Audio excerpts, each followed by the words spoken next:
Hey, what's going on, everyone? And welcome back to another episode of Just My Opinion. Want to thank you all so much for tuning in. We really do appreciate it. And guys, we're here. It's that time. We got so much to talk about.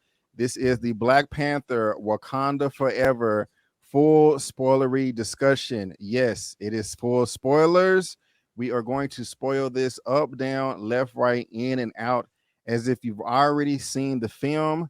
That is your warning. It's in the thumbnail, it's in the title. I just said it, it's in the banner, all that good stuff.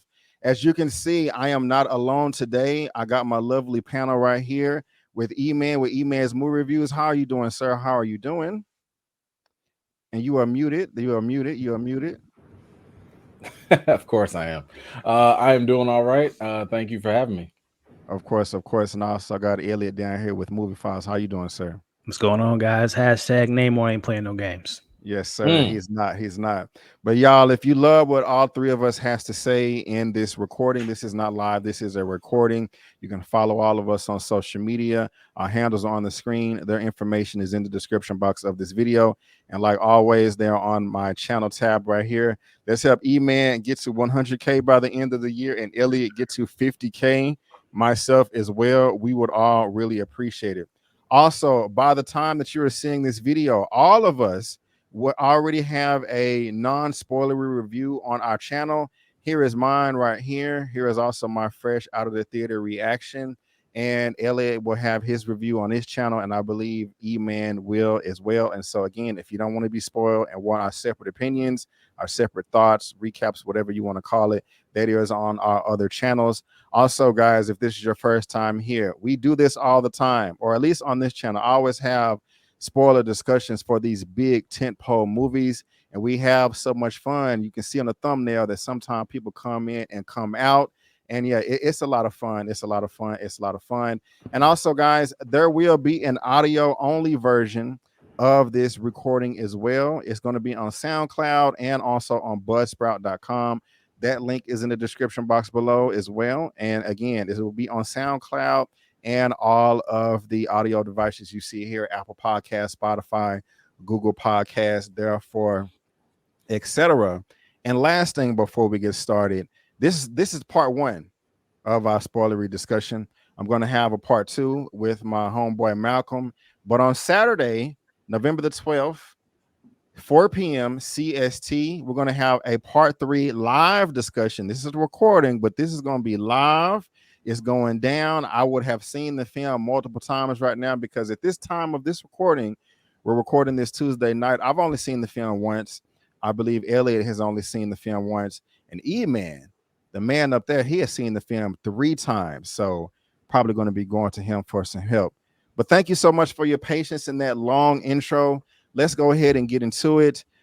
Shall we go ahead and get the elephant in the room out of the way, or is there anything else that you guys want to address? Because I'm passionate and I got to get some stuff off my chest. But Elliot, what do you think? Should we get the elephant in the room out of the way? What do you think, sir?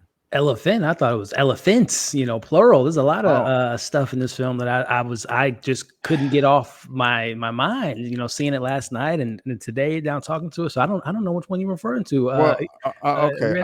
I'll go ahead and just get this one out the way. Yeah. That this decision here, it really frustrated me. This was my face when I walked out of the theater last night. I was frustrated. I went into this really expecting that I wasn't going to get what I wanted, but I just still think that some of the creative decisions in this movie were unforgivable. And I think that's the death of Queen Ramonda, played by Angela Bassett. I do not understand what Marvel was thinking when they even thought that there would be a remotely close idea to do it. That's just utterly awful. And after that happened in the film, it was really difficult for me to focus on anything else. We're already dealing with the death of Chadwick Boseman. That is enough.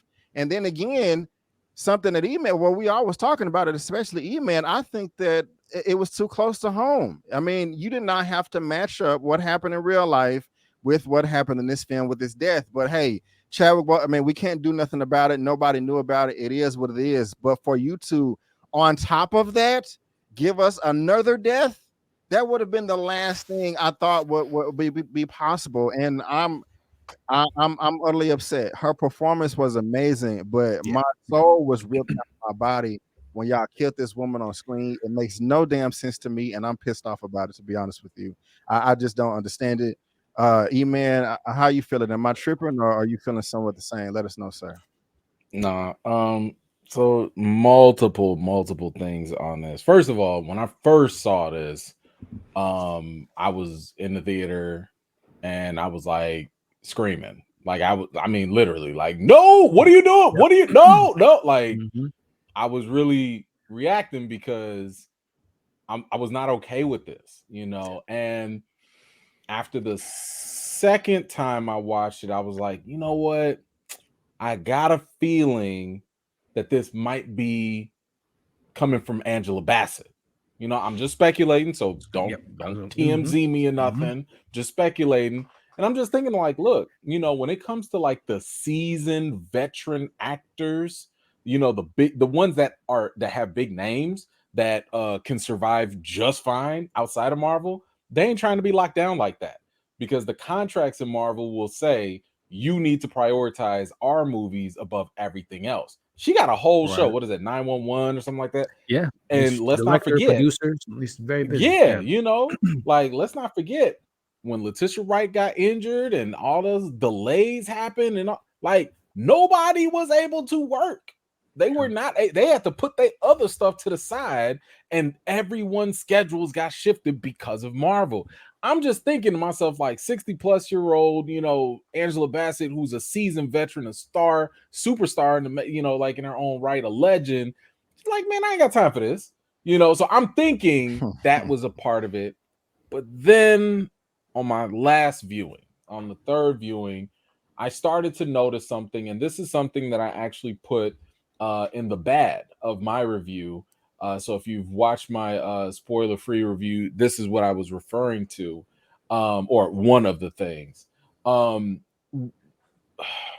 it's not just Ramonda; it's Ryan Coogler, you know, and let me make sure I'm very clear in saying that I love this brother as an artist. Like he is a very talented, creative director. However, I'm noticing some patterns that are bothersome to me. One of the patterns that I noticed, at least in this movie, is the fact of recycled themes. Now, I'll talk about the other recycled themes later on when we talk about different characters. But one of the recycled themes that he just can't shake is using death as a plot device to motivate other characters. So let me give you an example. T'Chaka was killed in Civil War to motivate T'Challa. You want to know how that was a plot device? You never saw a funeral for T'Chaka. No one even really talked about him. The only point was, how does it inform T'Challa's character? Right? So then you have Najobu, Killmonger's dad. He dies. Why? To motivate Killmonger. Then you move on to this movie. What happens? T'Challa dies. Why? To motivate Wakanda. Then Ramonda, she dies. Why? To motivate Shuri. And I'm like, damn it. Is there no other way that you can motivate your characters or get them to do things or whatever instead of just killing all these black people? Like that's all you can do is just keep killing black folks? Like, so to me, I was just like, bro, I'm tired. Like, stop. Why do we have to keep killing folks? You know, I mean, they just got here, you know? So for me, that pattern was a little bit more disturbing. And I was just kind of like, I don't know. I was just more unsettled of the fact that, like, when you take this real life tragedy and you force it in, you can feel how it's like it's warping the story. It's warping the plot. It's almost like everything has to fit around this now, rather than having whatever organic flow that this movie would have had if Chadwick were alive or if they had recasted T'Challa. So there are other inconsistencies I'll point out later that prove that point, that this story bent over backwards when it really didn't have to. But in terms of the Queen, I really didn't like. I know what they were going for. I understand why they went for it. It works. Like, we understand, oh, this is for Shuri and it makes her upset and she wants vengeance. I totally get that. I'm just like, but damn, do we have to just, does everybody have to die for this? You know, so that's where my frustration came. Elliot, how you feeling about the death of the Queen, Miss Angela Bassett, right here? Yeah, similar to Eman's reaction. So again, only seen it for the first time last night. I'm normally a pretty cool, calm, collective dude when watching movies. It takes a lot to kind of like get me to react to something, like in a whether it's emoting something or moving.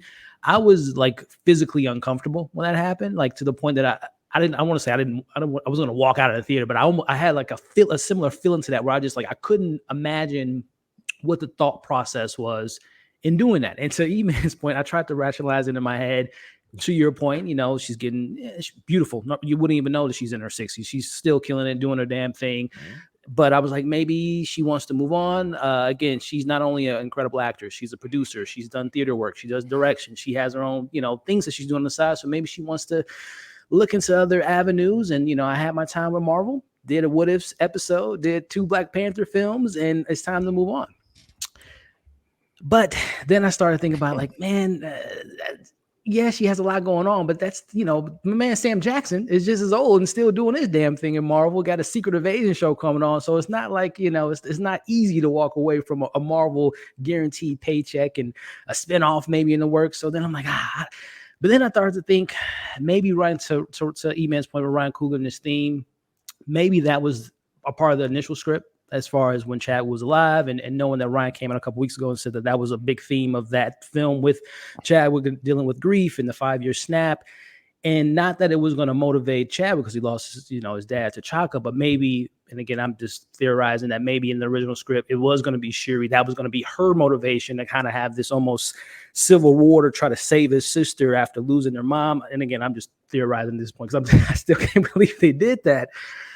When it happened, man, I literally thought that, okay, they're not about to kill her. It's not about to happen. She's just going to be in a coma, sideline for the rest of the film. And that will be enough to just motivate Shuri. Like, not only has he taken away Wakanda, but he's injured my mom. It's no games now, no holds bars.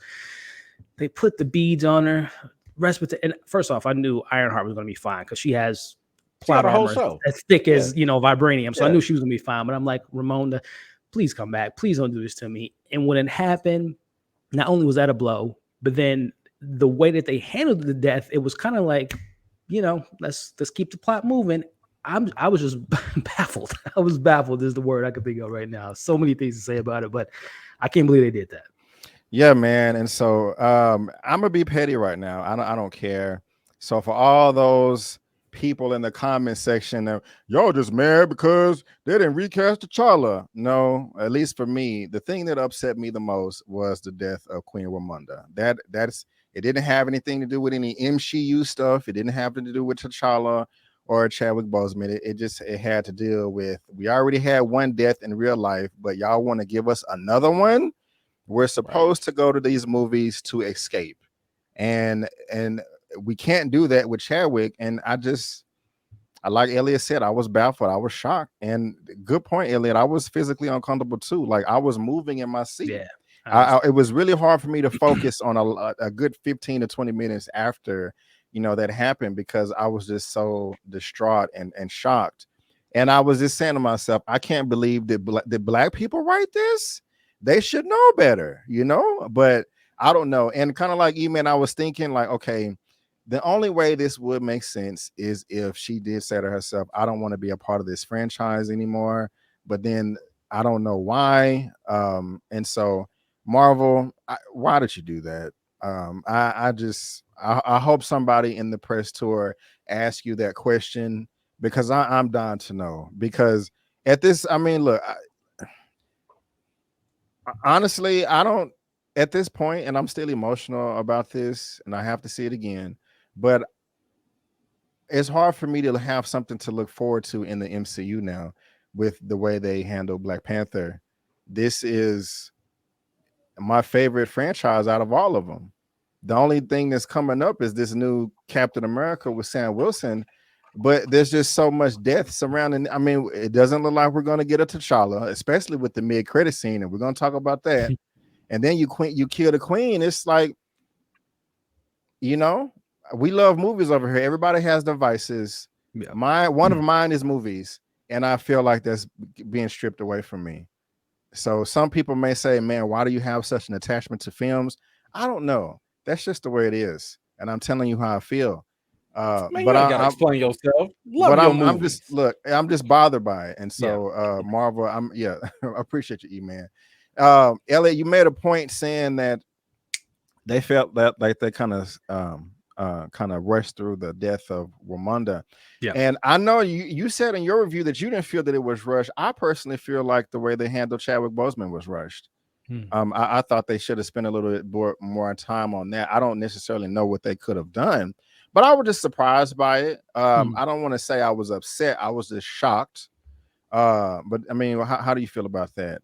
If you want to expand on it. So or just how did you feel about the way they handled Chadwick? Yeah, no, I mean, no, to answer your question, I felt like, so first off, I didn't want the character to be dead in the first place. And you know, again, to shout out to Eman with hashtag recast T'Challa. So for me, it was just like, so we opened the film, you know, obviously Shuri, the whole, and I'm still kind of confused on how the film handled like the undisclosed illness, and they never really elaborated on what exactly happened. And again, we didn't have to dive into the minutia, but I'm just thinking in my head as a fan of this world, in the comics, I'm like, man, Wakanda has pretty much, they're like, you know, almost 50, 100 years in advance in technology and all this stuff. And to just say, and again, I understanding the situation at hand, but I feel like that could have been handled a little bit more gracefully. But as far as the handling of Chadwick, I felt that the ramifications of his death and him passing away was carried throughout the story. So even if it wasn't the funeral could have been maybe expanded upon more, I just feel like the narrative of him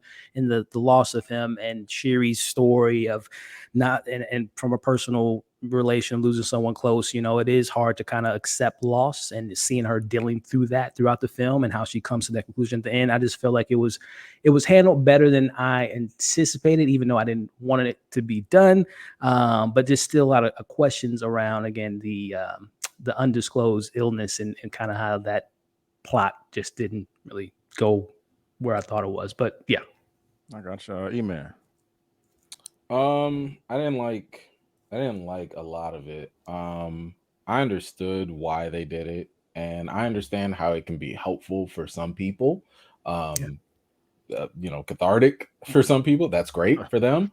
And that word's getting thrown around like I know, crazy, like it's easy, right? You know, but as I brought up to Nate Moore in my interview, what's cathartic for some can be triggering for others, you know, and it's something that we have to kind of remember.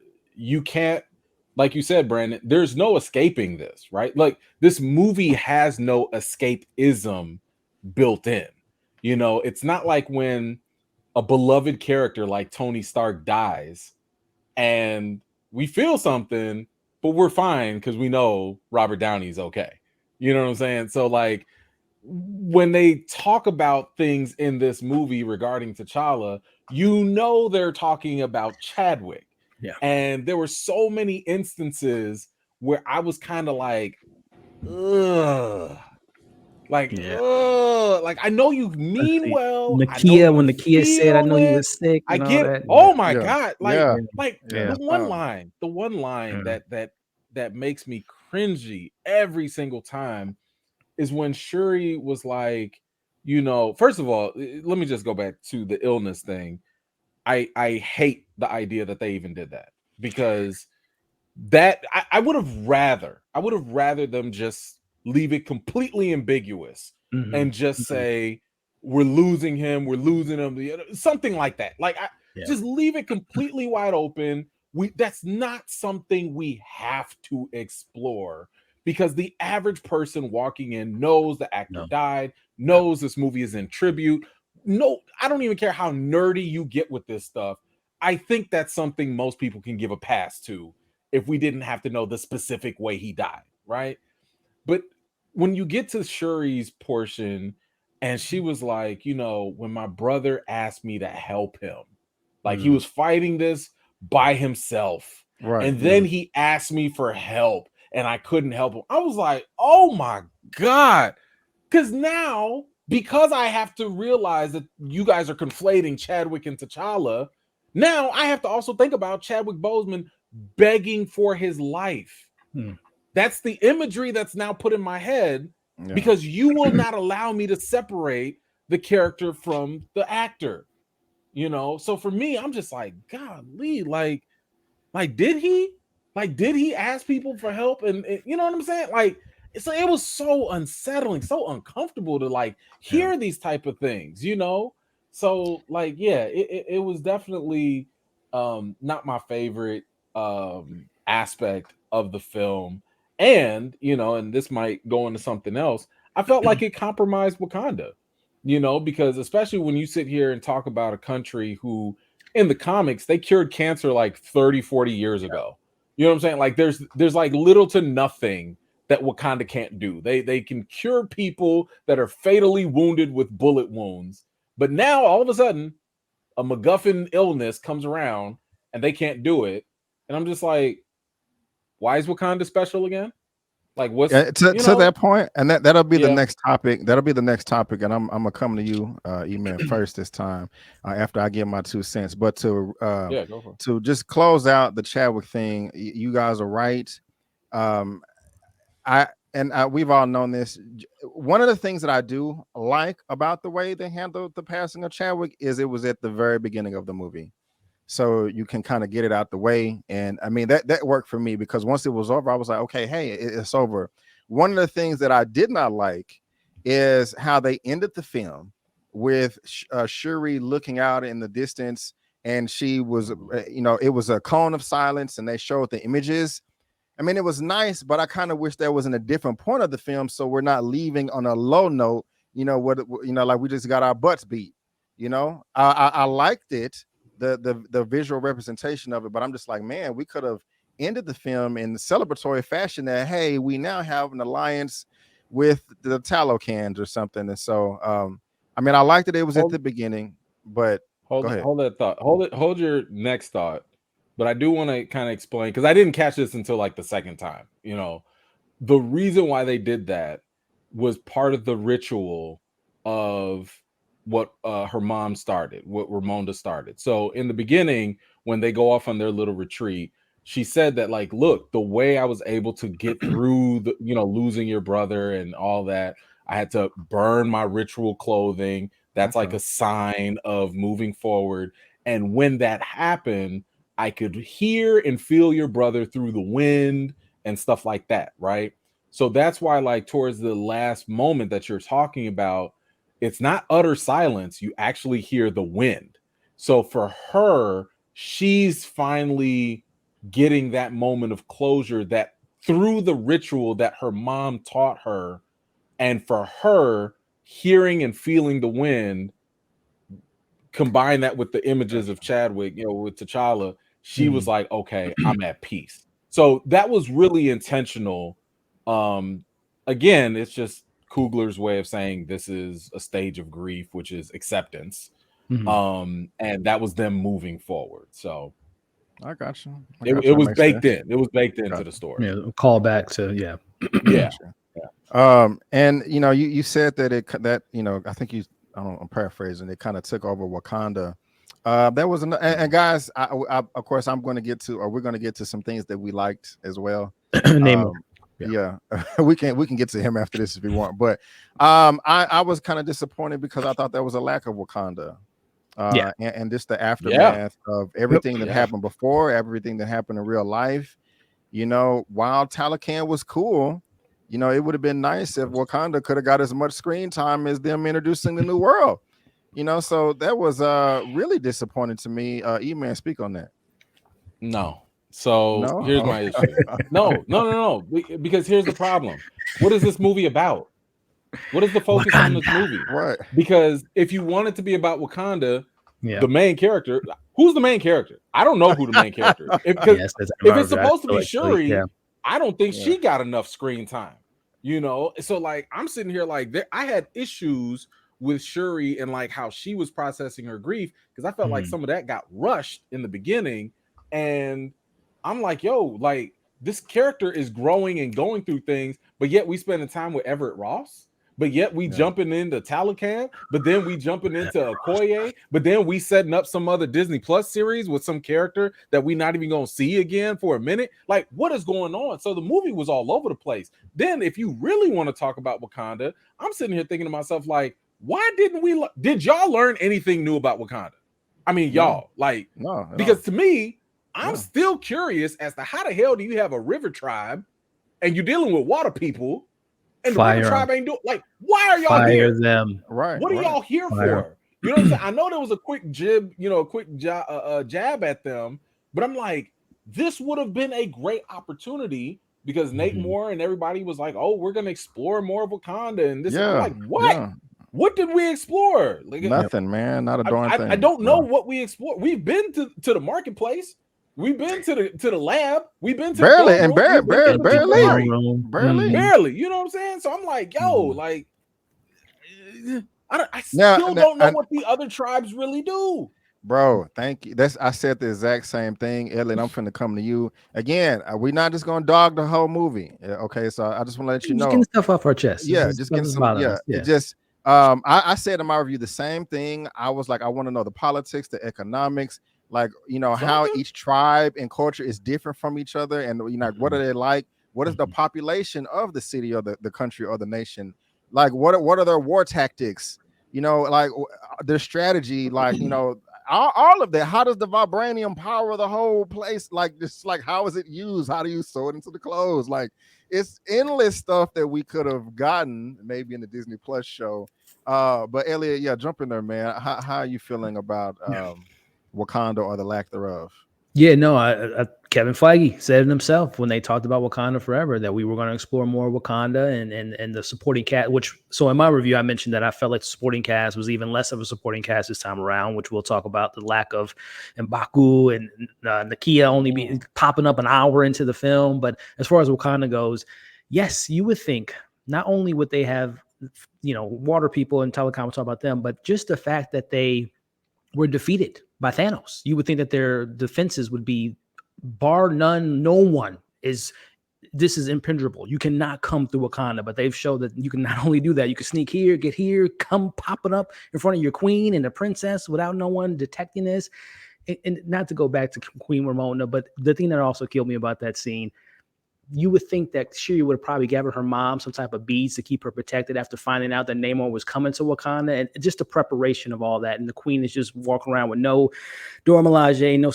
It was baffling. Wakanda took an L on this. I think Telecon came out the better civilized as far as like kind of togetherness and strategic plans. They looked a little bit better than Wakanda in this film to me. Now, I'm going to move on to two topics that I did like, and I'm pretty sure y'all may agree with me because I kind of want to keep this balanced. But just to wrap up what you just said, Elliot, I mean, my thing is, I don't mind that Namor was able to sneak into Wakanda or the rest of the Atlanteans. The only reason is because he is a mutant with all these powers and abilities, and he's wrapped in vibranium himself. So they're at the same level of intelligence and technology as Wakanda or better, because they have the same metal, and Wakanda didn't know that. So that's now if it was they snuck in twice, but still, bro. I'm just saying though, if it was anybody else on the planet, I would be 100% with you. I'm kind of 90-95. And that's still, but that's just me though. That's just me. I mean, if you want to push back further, Eman got two times, and they got Riri, Shuri, they got all the intelligent people. Okay, Telecon, and they still snuck everything. Cool. Everything that happened was to push the story forward. So let me explain like the difference of when I say push the story forward. Right, when you have certain characters like, or let's just say Wakanda versus Talocan, right? You can have Wakanda have its strengths and its weaknesses, right? And the good storytelling will enhance those strengths and exploit those weaknesses. That's not what happened here. What ended up happening was, rather than and I hate to go to the end, but this is the best example I could have. You're good. With the final battle scene when they were like, all right, let's lure Namor out. Right, and we're gonna draw him out to the middle of the sea with the machine, and we're gonna trap him. We're gonna dry him up like a raisin, and then boom, we gonna win. And I was like, oh, yo, that was a really good plan. I like what they did there. It was good resourcefulness. They learned, the weaknesses of the enemy. They exploited that, and so on. However, you then dumb down Wakandans by telling me that after y'all took Namor away, y'all brilliant strategy was, let's swim away on this boat from the fish people. I was certain that thing was going to fly like a helicarrier. I thought it was going to go in the air. I was like, man, this thing about to get out the water, because that's not your element. That's their element. But you had to leave them there so the exploding water balloons could come in, and then you could have that big old moment of tension at the end. That's what I'm talking about when I say, like, yo, y'all dumb down Wakanda just so that you can make the plot move forward. And that did not feel good. It didn't come off as good writing. It was just like, why would you do I was that? just waiting for them to throw some water balloons. I was waiting for the water balloons to come out. I'm just sitting here. I'm like, why would y'all make Wakanda so dumb? Like, y'all, it's different if they get outwitted. It's different if they get overpowered. But you can't sit here and make them dumb just so that the enemy or the opposition can go do something else. Like, that's whack to me. So I don't like Wakanda taking them L's like this. Yeah, not like they did that. take some L's, man. I can comment on another fight. I'm away though. But yeah, y'all watching this, thumbs up. Let us know in the comment section of the chat, all that good stuff. But like, I'm gonna transition to something that was good. While we're talking about the Wakandans or the Wakanda and the lack thereof and all the different tribes, one of the things that I did love was when they were meeting in the throne room. All of the different tribes coming together, whether they was agreeing, disagreeing, trying to resolve things, especially when Okoye was demoted. That was possibly one of the best scenes in the film to me. Yeah. But I overall, every time they was in the throne room, just trying to figure it out, when one of the elders, even in the second part, when one of the elders was like, "Hey, Queen, I know you're upset that your daughter Shuri has been kidnapped. She has every right to be upset. Let's not be hasty. Your girl did, take a spear to her own husband for Wakanda. So, I liked all that, man. I just wanted to see more of it. Notice who said that. That was whatchamacallit's dad too. That was his dad. That was like, if I'm not mistaken, no, that was Daniel Kaluuya's character. His dad. From the border tribe. Yeah. So I thought that was kind of interesting that it was coming from him saying like, "Hold on now, let's be easy." Oh, I see what you mean. I see what you mean. Yeah, I see what you mean. I see what you mean. So, but yeah, the throne room. Yeah, that was interesting. And we're talking about the dad or the in the same tribe, the border tribe, like.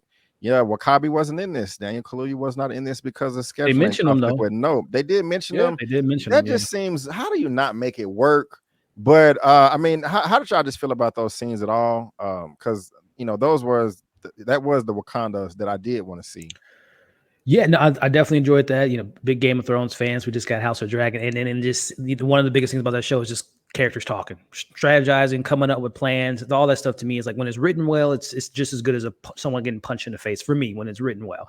But going back to just Wakanda as a unit and being 10 steps ahead, and I guess I'll go back, Brandon, as far as like Telecon being a civilized, being around for so long versus like the U.S. government, which they thought that they were going to steal from Wakanda, and they were. That scene was dope, by the way. With you think we're weak, and we seeing all that stuff playing out. That was a great introduction to just show us that they're not vulnerable, at least to the U.S. government. Which we'll talk about Ross and that whole plot, which was just to set up Thunderbolts and in fact, Valentina, all that stuff to me was just so unnecessary. But when Wakanda is united and they're coming up with a plan, you can't beat them. At least to the U.S. government. Yes, sir. You got anything, Eman, or you good? No, listen, I love the politics is one of the biggest draws for me when it came to the Black Panther stories. Like I found it fascinating dealing with progress versus tradition. I was hoping, with the new story of T'Challa, if it would have continued, like opening up Wakanda is not something that everybody was cool with. Like a lot of people were like, "What are you doing? We didn't tell you to do that. Like, what what is going on? Maybe we need to rethink this whole monarchy thing and go." Like those conversations, those dynamics, those politics are things that I've always found fascinating. But from a performance standpoint, that performance from Miss Bassett I mean, that if that doesn't give her an Oscar for Best Supporting Actor, like, at least a nomination, because that scene right there was like, I was like, yo, she just gave y'all big black mama energy. Like, you not finna talk back. Like, it's you gonna take this tongue lashing and that's it. You know, because when she look, she was like, look, I've lost everything, and y'all sitting here trying to talk to me. And I told your raggedy self to go not to go take my daughter out there by yourself. You know, I mean, listen, Okoye ain't been messing up. She been messing up a couple times. So, you know, that whole scene, I loved it. It was seeing that scene in combination with the opening scene made losing her even more. It made it hurt even more. But go ahead.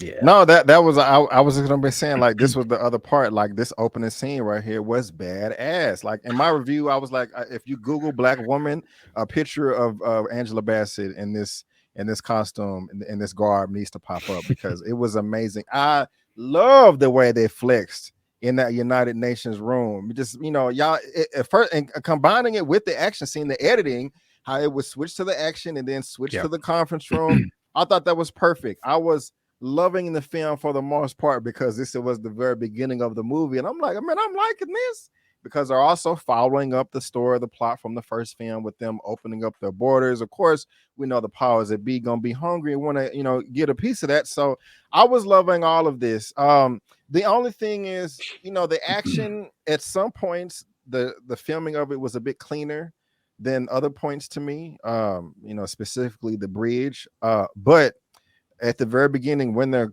you know, switching in and out from this scene to the dock, you know, we also get the introduction of Michaela Cole's character. I forgot her name exactly. But yeah, man. Aneka. I think it's Aneka. There you go. How'd y'all feel about her? This whole scene as well. I mean, yeah, just, you know, this whole scene, and also the French people attacking the outpost, and then, you know, them bringing them in there. I kind of wish they would have expanded on that just a little bit more. Just like, hey, I got your dudes right here, you know, tied up or whatever, because there's some snakes. But yeah, Eman, how'd you feel about all that? Yeah, no, like you said, the opening scene was dope. That was something of like F around and find out. And I think both countries hit the graph, and they found that point, and they found out, you know, but I wish I had that meme right now. You know, but no, like, you know, I'm not gonna lie, I heard and saw everything, because I don't want to take nothing away from Angela Bassett. Like, she really crushed that scene, but I saw T'Challa delivering all of that. Yeah, I saw that as a continuation from the last Black Panther, where he was addressing the UN saying, we're going to open up our borders and stuff like that, to coming back from the blip saying like, oh, I heard what you said. The king is gone. The king is dead. So you think you could just come through? I got something for you. You know, like I saw that, and I heard that.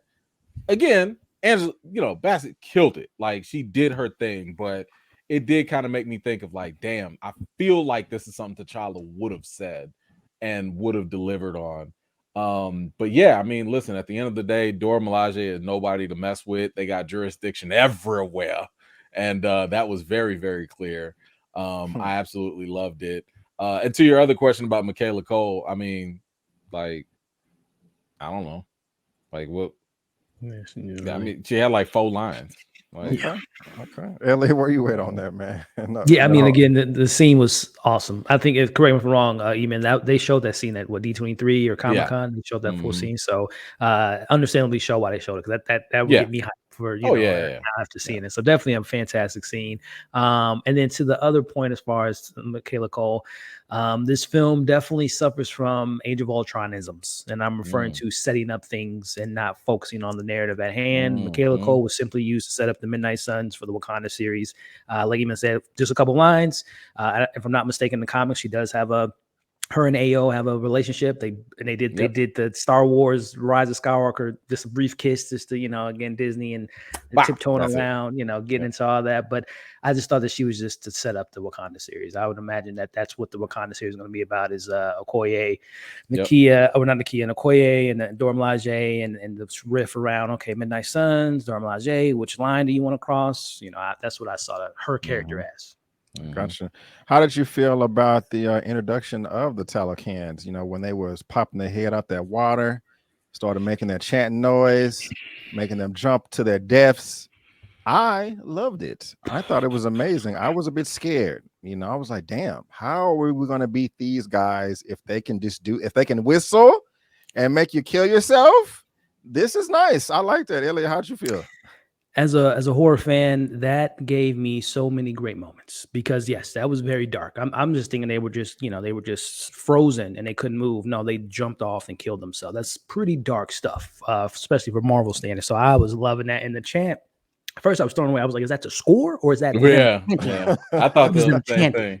That was the Wakanda, when they do their war chant. That was so scary. And again, Brad, I'm a horror fan, but I was still kind of like, because again, Disney movies, they're killing yourself. What is that? Yeah. So that, yes, I love that, all of that.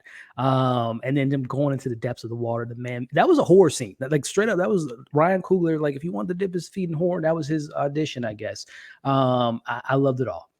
And the introduction to Namor himself, I said it in my breakdown. I can't think of, obviously there are great introductions of Marvel, T'Challa being one of them, when he fought Bucky on the roof, Thanos kicking the Hulk's ass. There are memorable moments in Marvel as far as this is a character you don't want to mess with. He grabbed that helicopter, threw it, and he used this, and they pan the camera up, and then the score going on. This is awesome. Again, hashtag Namor wasn't playing games. I love that introduction to not just him, but also his people. And I love that scene. I love it. Perfect. Eman, where you at? I totally agree. All of that. Namor was great. My man had them Air Wing 11s. It was great. He was out there killing it. Like nobody. It was no mercy. I thought it was actually kind of funny because Disney it up. You might not have counted, but like there isn't a drop of blood in this entire scene. Yes. And I was like, you literally impaled somebody with a whole spear, pulled it out, and it came out clean. And I was just like, come on, Disney. Like, it was dark. Y'all could have put a little goo on there or something. Just a little something on there. But yeah, anyway, I mean, that's whatever. No, like the whole scene I absolutely loved. And it was a fantastic introduction for Namor for sure. Yeah, definitely. I liked all that. Because the first time we saw him was that scene. I think the second time is when he met up with Shuri and the Queen on their beach, and that was cool too. I liked the conversation. It was kind of straight to the point, and he kind of revered them a little bit. You disagree? Or? No, I got issues with that scene. Oh, okay. It was cool. Did he throw the machine that Riri built up on the deck? I don't think he threw it. It might have just been them. I don't know. Maybe he airdropped it. Oh, I thought they said it was others with him. I thought that it could be that too. Nomura. They are strong. They are strong. Yeah. So what are your issues with that scene? My only issue is like, yo, how the hell does Namor hear everything? I know he got some pointy ears, but my man was like, I heard you and your mama talking. I'm like, bro, you're under the sea. Hey, man. You're under the sea. But here's the thing. Who they cable company? How he know about what T'Challa did and opened up with the UN? He got all the analytics of the politics of the surface world. And this man lives on the way under depths. I'm just saying, I don't understand how he is so knowledgeable of the surface world and literally what people are saying. I mean, so you don't think that? I mean, they live underwater. Supersonic hearing. Yeah, you don't think that they can kind of be in the shallow depths and still kind of hear reverberations. Yeah. Okay. Hey, it works for me. He's a super mutant, man. He can. Hear it all, do it all. Listen, I would have been fine if he had said like, yo, this little crab told me. You know what I'm saying? At least it'd be like, because clearly they can communicate with these other, sea creatures. Yeah. So I'm just saying, like, you know, we're Maybe, here, maybe, you know, but I'm just like, damn, how you hear other people's conversations and how did you know the news from another country? And Well, I got you. I was gonna jump away, but no, let's stay on Namor. How did y'all feel about and because there's some other stuff that happened around these plot points that I want to come back to, but I'll stick on Namor. So he kidnapped Shuri and takes her. She will. I thought she willingly. She wanted to go. yeah, she Wait. She was. Well, I thought she was knocked out. She woke up. Remember, he said, "Take me to." Yeah, they had to kind of put her under. Yeah, because that's right. Because he took the voice mask off. translation. That's right. Okay, I'm tripping. Herself. Okay, I'm tripping. Actually, no, I'm gonna wait on that. I want to. Since I was talking about the machine, and I thought he threw it up there, we want to talk about Riri Williams real quick. Miss Riri Williams, Dominique Thorne, Mrs. Ironheart on Disney Plus. Something that I did like about her character is if somebody did not pay her, she's gonna go get her money. You know, it was $800, but now it's a ban. Give me your phone. You know, I'll break your wrist. You know, maybe she can fight like that. I don't know, but that was cool. I like that. Nothing else really just stood out to me. Elliot, how big of a fan are you of Miss Riri Williams, Dominique Thorne? I see what they were going for. First off, I think Dominique Thorne is a fantastic actress. I'm excited to see what they do with her moving forward. But as far as it pertains to this film, she was a likened to Tom Holland, Spider-Man in Civil War. Yes. She was new. She was wet behind the ears. Everything was exciting. She was the 19 years old, super intelligent, but you're messing with Wakandas, telecons. It can be very exciting. So I that's when I kind of, in my head, I'm like, I wish she was a little bit more serious. I wish there was a little bit more meat to the bone. But I was just thinking, this is again, she's damn near an adult, but she's 19. I would be excited to hanging out with the princess of Wakanda. And even though my life is on the line, I'm in this hidden civilization, in this hidden cave. It would be like, this is all new and fresh. But again, I go back to Disney Plus and to the franchise moving forward. She was very important to the plot. And then it became, she wasn't as important to the plot. And in particularly, I don't know why Namor kept saying, I'm going to kill the scientist. I'm going to kill the scientist. I don't know why he didn't just kill her as soon as they were when he got her. I don't know why she was still alive. Again, the plot armor and the vibranium that she had on her was thicker than, thicker than, Peter Nwango and the dress in this. And she was, whew. Anyway, Riri Williams was very plot armor, and I just didn't understand how she was able to survive that much. When again he kept saying, "We need to kill the science, kill the science." She's in your house, Namor. Just get it done. But other than that, man, she was fun. She's from Chicago, so I gotta love her for that. And very intrigued to see what they do. I guess they didn't really tie too much because I know she had not a lot of connections to Tony Stark, but I was surprised they didn't hint at more of the Tony Starkisms and what that came about. Was, did he come to MIT one time? And I was hoping for a little bit more connectivity, but again, that's going to be safe for the show, I assumed. Eman, appreciate it, Elliot. Yes, very, very same sentiments as well. I mean, I like Dominique Thorne. I'm actually a little disappointed that for the way they had her character, that they didn't make her younger. I mean, I got nothing against Dominique Thorne, but I think that a lot of the performances from Riri, the character, would have worked more effectively if she was like 15 going to MIT, because then you kind of really establish the child prodigy and the whole like, oh no, you really are super smart. Oh, this is kind of crazy. Oh, I do love Shuri, because she would look up to someone slightly older, but like followed her path and stuff like that. So I was a little disappointed that they didn't make her younger. It doesn't break the character, the movie or anything, but yeah, I mean, she was absolutely essential at first, and then just kind of sort of was like there, and and the whole fascination of like, we have to kill her. I mean, that's extremely weak. This is why I just my biggest issue with the movie is the writing. Like the writing felt like we have to fit this square peg through this circular hole, and like we gotta force it in some way somehow. And don't get me wrong, I'm pretty sure the average person is gonna be like, whatever, like I was entertained, but it's like the more you really kind of look at it, it's like wait, why didn't you just kill her? Like Namor could have just killed her and been like, my bad, what y'all want to do, go to war, let's go, like he could have just done that, but plot armor. I got you. What was kind of weird for me is her reaction to Okoye coming out of the bathroom or the closet. Like, I don't understand why she was freaking out so much. That was a little too much. Yeah, Shuri is right there, not tripping. You see that they're together. You were just welcoming of her, and she's got the radio, and I'm just like, just stop. Now, what I did like is how she pulled that spear out, bro. Like that was, ooh. I need one of them right there. Come on, somebody, Elon Musk, somebody create one. I'll buy all of them. No, but that was nice. I did like that. I want to say, we was talking about this character earlier briefly, but M'Baku, or the lack thereof. Oh boy. This was another extremely disappointing character that wasn't in the film. I thought that they could have easily had him tag along with Shuri and Okoye on their mission to go recruit Riri Williams. That would have worked perfectly fine for me. They could have written up a bunch of ways. I mean, hey, we just came from a 5-year snap and we don't have a Black Panther herb anymore. We are leaderless, and so we have to change up some things. I don't know.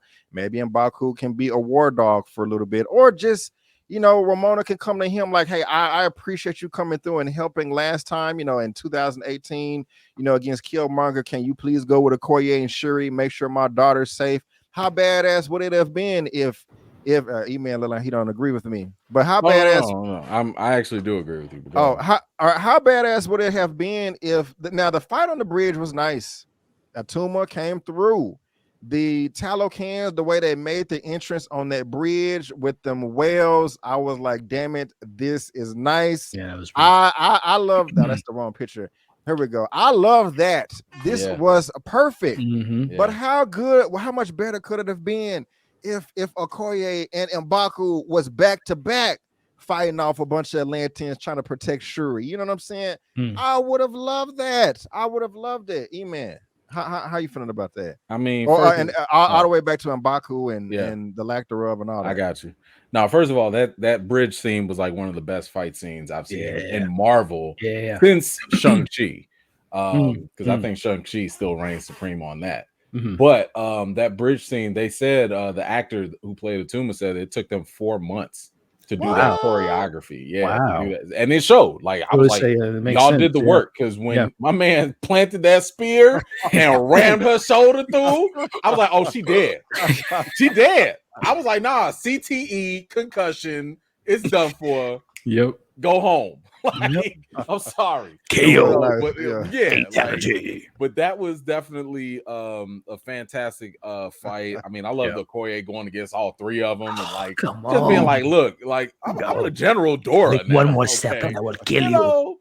Now it was a little weird that like, how you go like slice and stab people and then they just get up and run away. Like, I get that they're strong, but I'm like, what? How? Like, they got stabbed. But I would have liked the explanation. Okay, whatever. Let's, whatever, it is what it is. That fight scene was awesome. I loved it. Including the chase that precluded that. Like, I thought that was really good too. Because when Shuri went flying, I was like, oh, like, oh, she dead. Like, Shuri $150, she $105, if that. So I'm like, yo, ain't no way you about to survive that. I don't know when she learned how to ride a motorcycle like that, but that's another conversation. As for M'Baku, I was extremely disappointed with this character. I mean, there was all these reports earlier on, years before, talking about Winston Duke got a pay raise and he was going to get more screen time. And I'm like, okay, like, he was a fan favorite. Like, I've liked M'Baku, at least his portrayal in the movies. But all they did was just give my man like 4 more lines. That's all it was. I mean, I laughed at him, and he had a couple here and there where he was giving counsel to Shuri and stuff, and I appreciated that. But the thing that,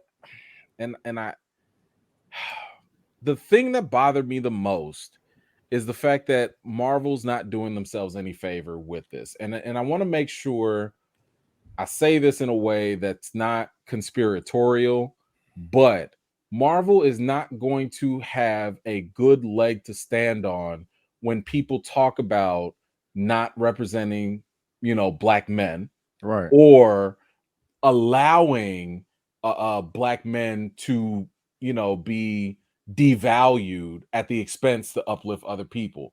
Now, what I don't like here specifically is the fact that M'Baku's character was primarily a punching bag for other people. I don't like that, because what ended up happening was you only used M'Baku to emphasize how strong he was, right? So you saw him literally pick up somebody with a spear and fling them like there was like, a little golf ball or something. Like he flung people and, beating his chest like, yo, I'm the big strong guy here, right? And then what happens? He goes right up against Namor and gets humbled and punched out. Okay, fine. We've seen that happen. But then you fast forward, once you see Shuri take on the mantle, and she has to, like, for whatever reason, get into an instant arm wrestling match, beat him, just for him to be like, okay, yup, you the Black Panther now. And then you follow that up with her saying, like, I'm taking him down and you gonna help me, and basically check him and punk him. And he's just like, oh, okay.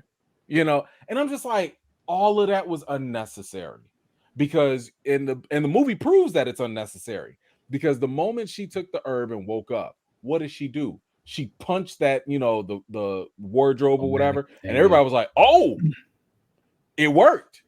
So at that point, there was no need to establish that she's strong and she's got the abilities and stuff like that. So for them to have her go and arm wrestle M'Baku, and then to have, Namor punch him and everything, I'm like, why are y'all doing this to this black brother? Like the imagery means something. It's not like the Hulk. Well, they failed the Hulk, by the way, because they had everybody beat up the Hulk to show how strong everybody. The Hulk Buster's stronger than the Hulk. Thanos is stronger than the Hulk. Like, every time you want to make sure everybody else is stronger, beat up the Hulk.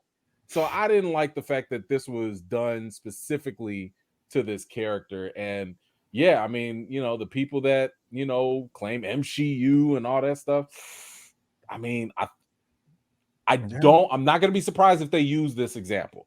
Oh yeah. That's obvious. I said the same thing. I said in my review. I was like, yeah, Marvel, y'all are giving these people ammunition. Yeah, like, and not in a good way. Not in a good way. Right. I mean, before I pass to Elliot and M'Baku, I agree with you, Eman. But in M'Baku's defense, I mean, it was cool trying to see, him diving into the water and him trying to save people. He did get humbled, but why? Again, you have to throw the comedy in the action. When he punched him over and through the wall or across the way, and he landed, he took the blow. It was like, kind of like giggled and laughed. Like, I didn't like that. I don't understand why they made it a comedic moment. It kind of just clocked me out in that. I think he was just surprised to be alive.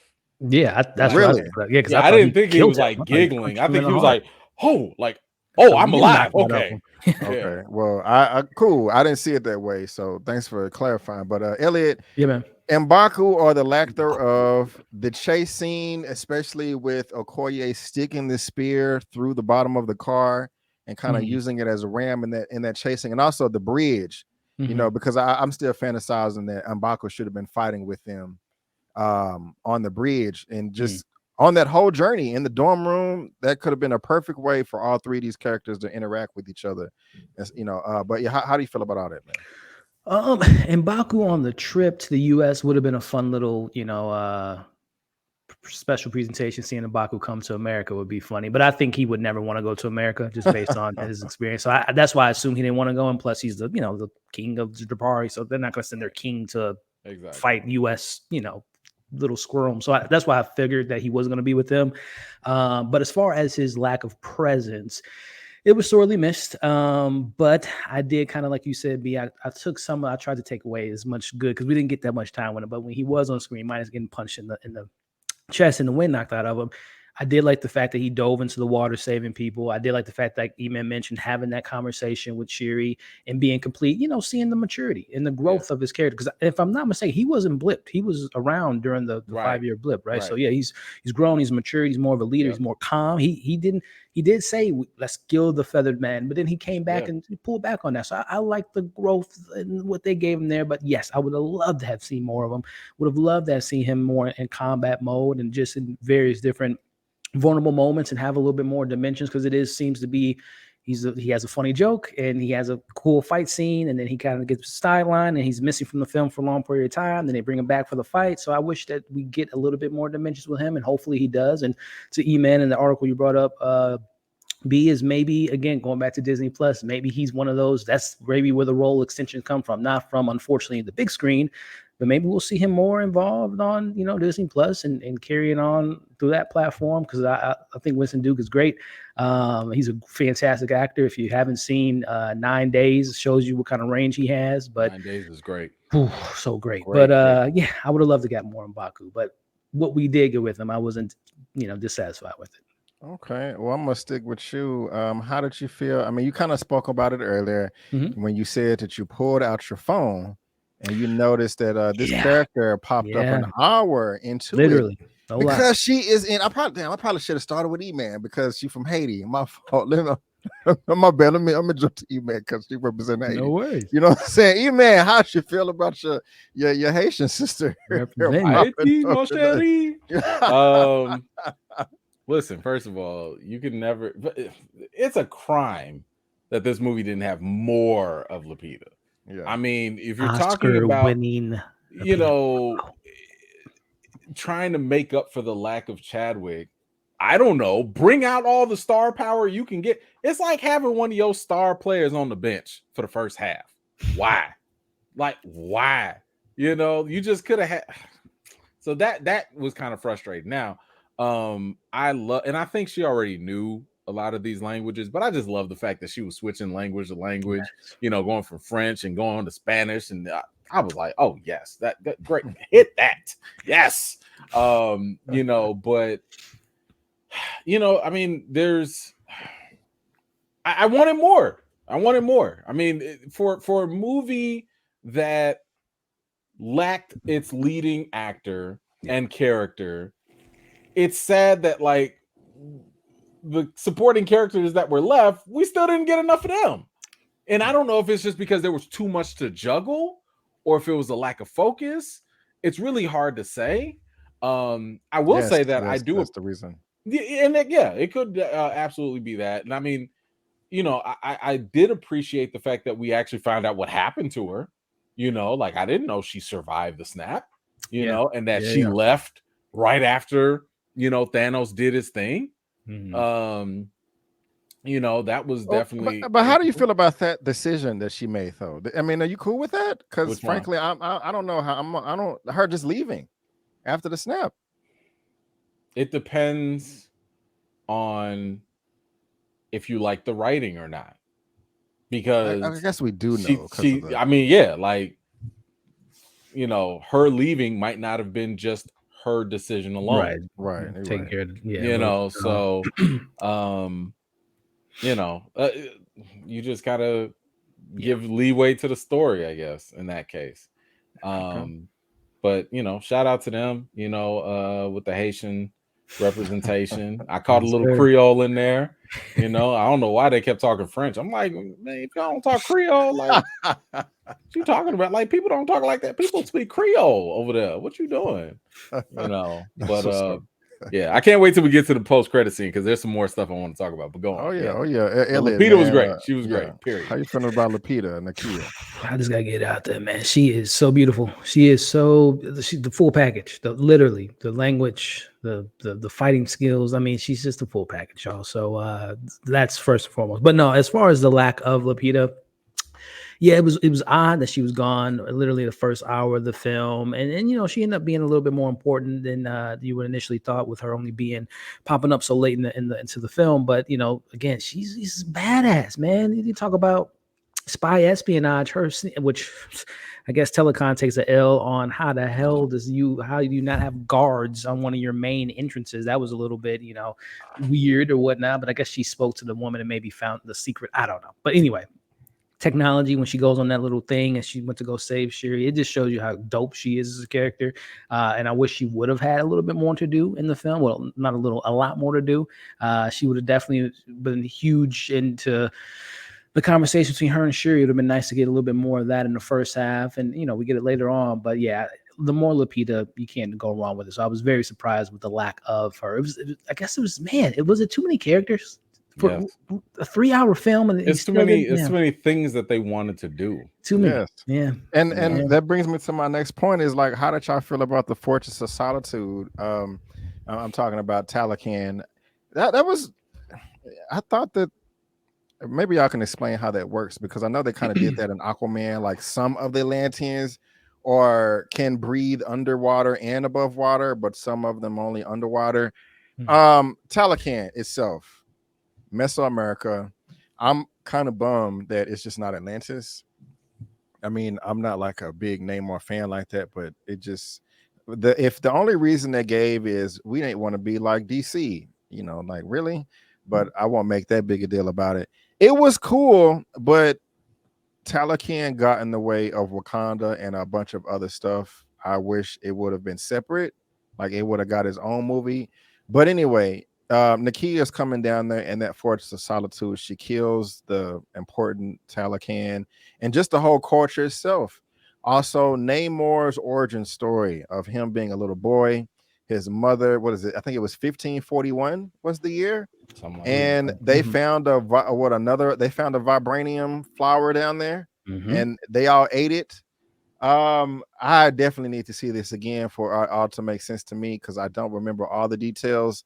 But Eman or I forgot what order, whoever wants to go, like, and help me understand, how did y'all feel about all that? Did it make sense to you? I'm not just too thrilled about it. I mean, this was kind of like what I was talking about with like the recycled themes and story plots. It was like, why are y'all trying to make Talakan like another Wakanda?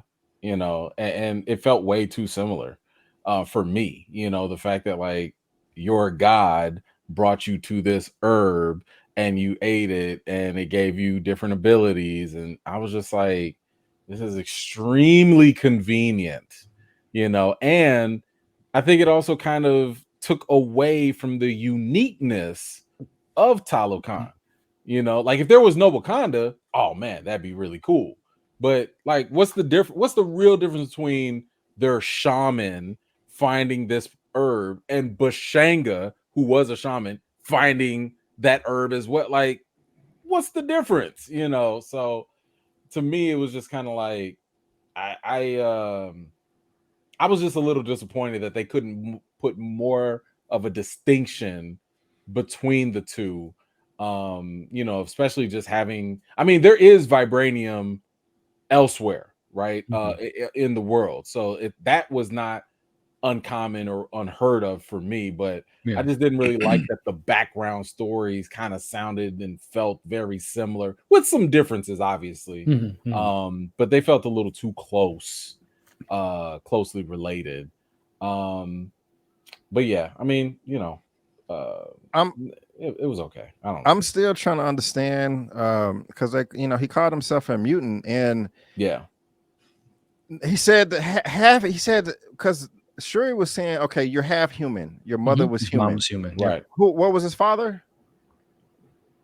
I think it was human as well, I thought. Yeah. So what was unless his father, and maybe I've missed this too, but she still drank the stuff, right? So maybe the father is who was the human, because I'm assuming once they drink the stuff, they're not human anymore. Like they form gills on their sides, and Namor is the only one who doesn't have gills, and that's why he's a mutant, because he's different from all of them. And that's because he ingested it because he was in the womb, but everybody else drank it themselves. I mean, we don't know. Like, okay. Maybe that's it, or maybe he has the X gene. We we technically don't know in the MCU how mutants are defined yet. Right.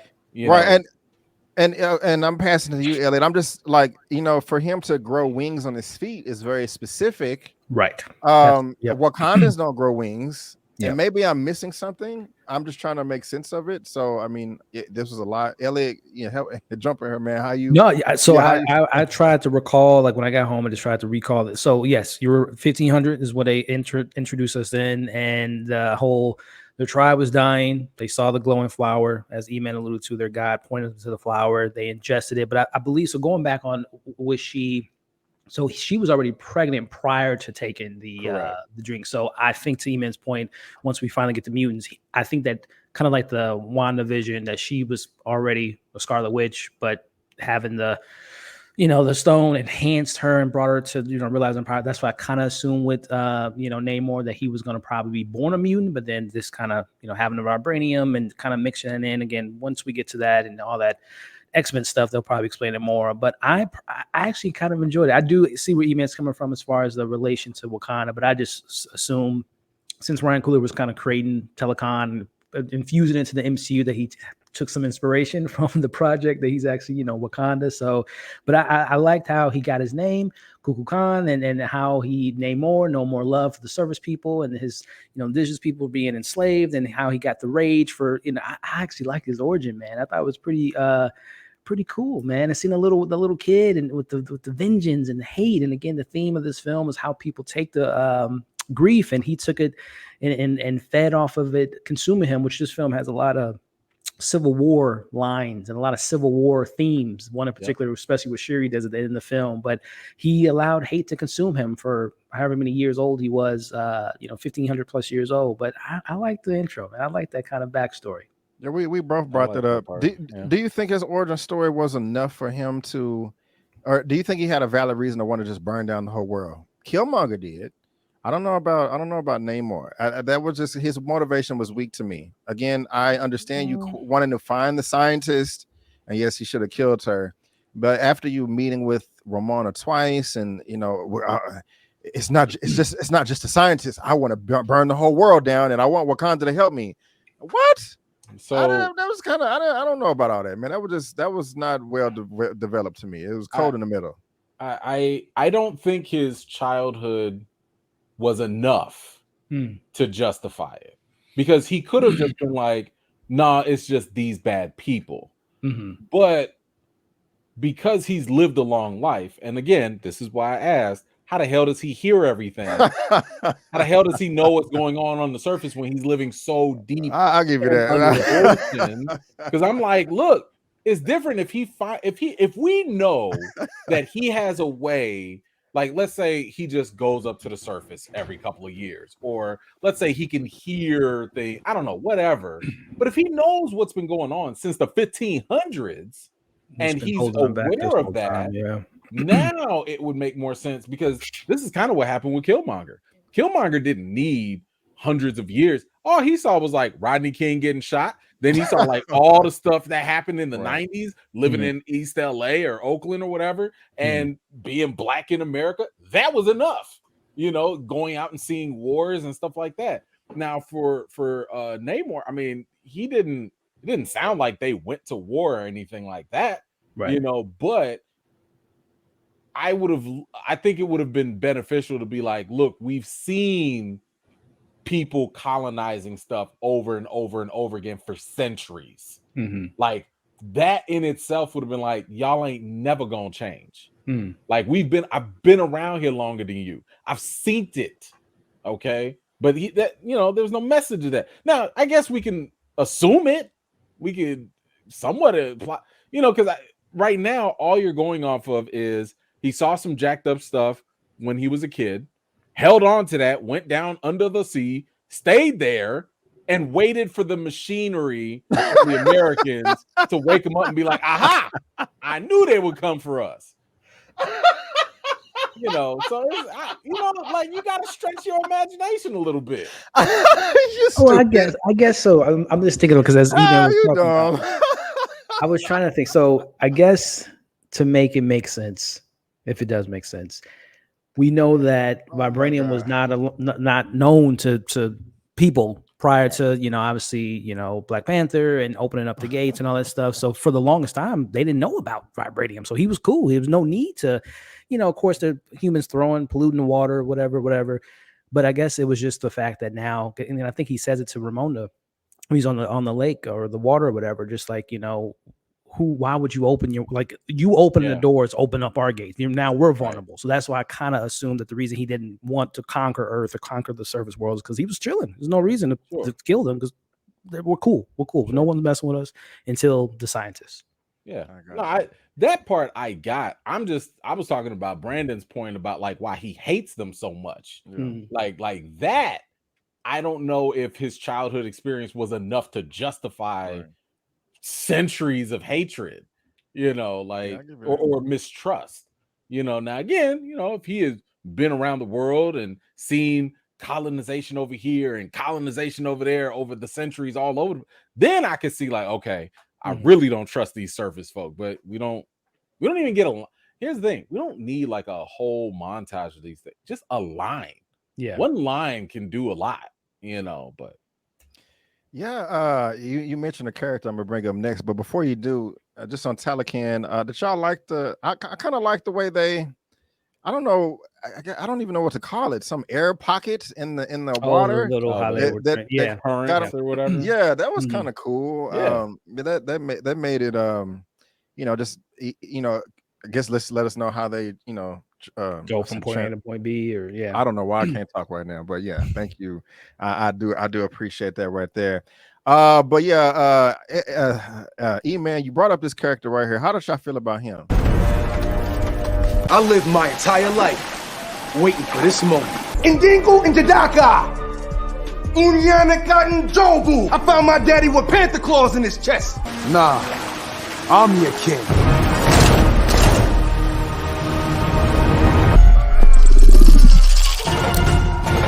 Come on. Shout out to Larry. I would say he's nowhere somewhere in the world. Larry's screaming on top of his damn lungs. Don't y'all evoke this nonsense in here. We ain't gonna never end of it now. But how y'all feel about? He should have been the whole family. That would have been funny. What's up, Larry?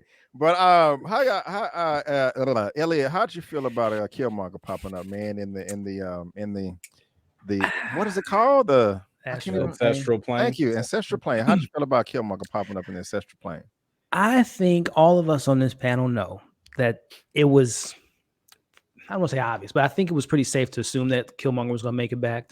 Number one, Ryan Coogler, I don't think he's made a film without Michael B. Jordan. So that relationship is kind of his Martin Scorsese and, Leo type of relationship. So in the back of my mind, I knew he wasn't going to be back in the present day.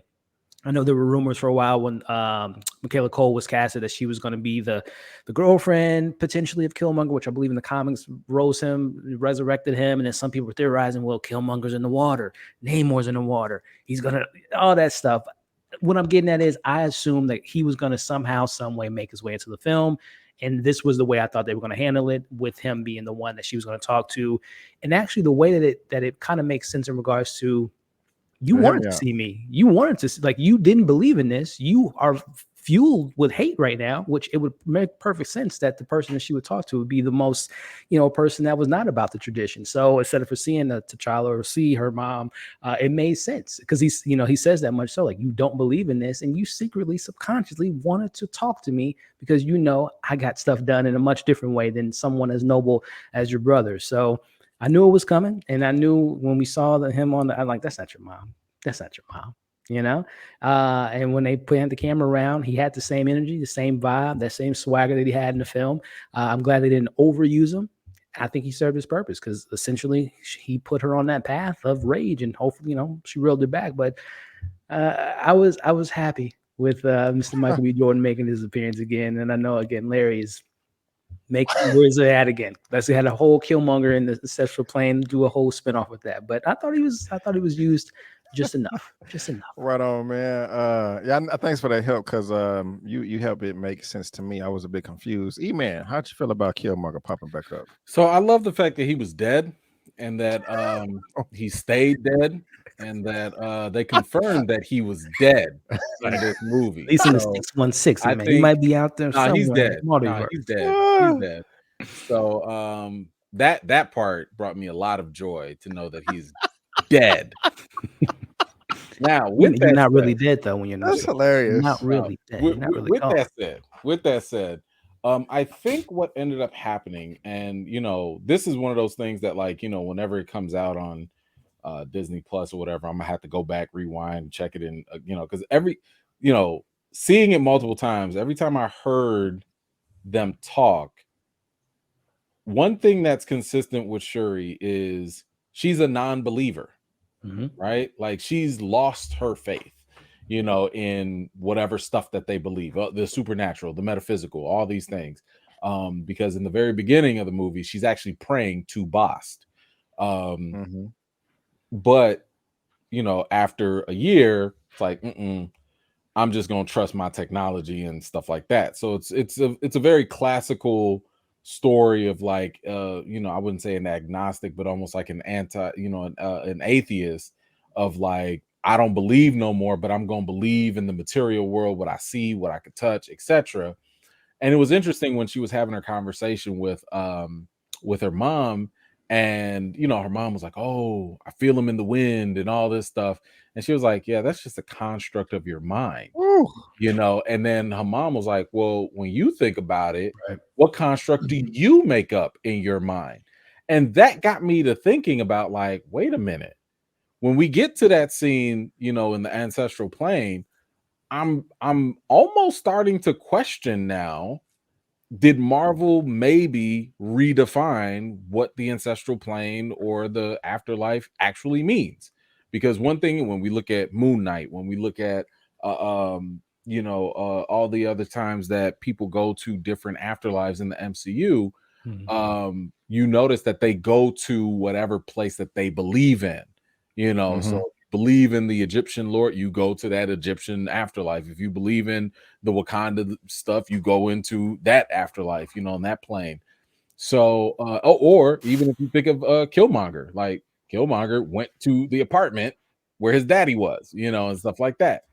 So it started to make me wonder if, like, these aren't actually the afterlife, and maybe they are just constructs of your mind, because everything that she was saying to him in the ancestral plane, I thought was deeper insight into how she related to other characters. So, for example, we've never seen Shuri interact with her dad, with T'Chaka.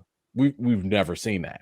However, if it is true that whatever's happening in the ancestral plane is a reflection of your own mental mind, what did he say? Oh, your daddy was a hypocrite. That could be how she feels about her dad. Oh, your brother was too noble, and he's the one that brought your dad's killer back and let him go free. That could be something deep down that she feels about her brother. You know what I'm saying? It's not like, my man came out from the back, from the dead, and just started dropping revelations. This is her having self-therapy. You know what I'm saying? Having, like, an actual conversation. I found that very enlightening, because if you think about it, and this was the issue I had in the beginning of the movie, where I said, like, her grief, her rage, I felt rushed, because her mom asked her, like, "Oh, well, when you think of T'Challa, like, what happens? Like, what do you think about?" And she's like, I want the world to burn and everyone in it." And I was like, what? Like, the hell did the world do to you? Like, I know you lost your brother, but, like, what do you, like, that seems like a very big leap, like, I don't know what it's not like the world came and killed your brother. Like, what is going on? So I understand how it made sense later in the movie, but it was still kind of hurried in the beginning. But I think for her, with her being so angry, everyone in her life, she didn't know who else to relate to. Her mama never got that mad, not around her. Her daddy, well, we don't know what their relationship was. And when T'Challa was going through his issues of vengeance and stuff, he was away in America doing all that. So I think the only person she knew that could tap in or somewhat relate or connect to that level of rage was Killmonger. That was it. So that's why I think her mind conjured that up. But I don't I don't know if it's really a spiritual thing anymore, and maybe just a psychedelic byproduct of the flower. Theory video coming? Possibly. I gotta dissect it a little more, but Yeah. you might have just I gotta mean, say, yeah. and to Eman's point too, also thinking about, obviously the herb was, recreated in such an unnatural way with the bracelet that she got from Namor, the DNA of T'Challa. So it would probably mess, to go back to just the spiritual aspect and versus T'Challa going to it versus her, it was modified. So that's why I also assumed like it was much different kind of experience, because it was a much, it's not the normal natural way of how they would become a Black Panther, because it was a much different way about bringing the herb back to Wakanda. I kind of like what they did with the synthetic herb, using the past attempts, the bracelet and the DNA of T'Challa. I thought that was pretty cool, very comic booky, something like yeah, that's cool. What I forgot, they had a valid reason for it, like why somebody else can't take the herb. Like I forgot they had a reason. I just can't. Well, in the comics and in the MCU, I forgot the reason. They established it in.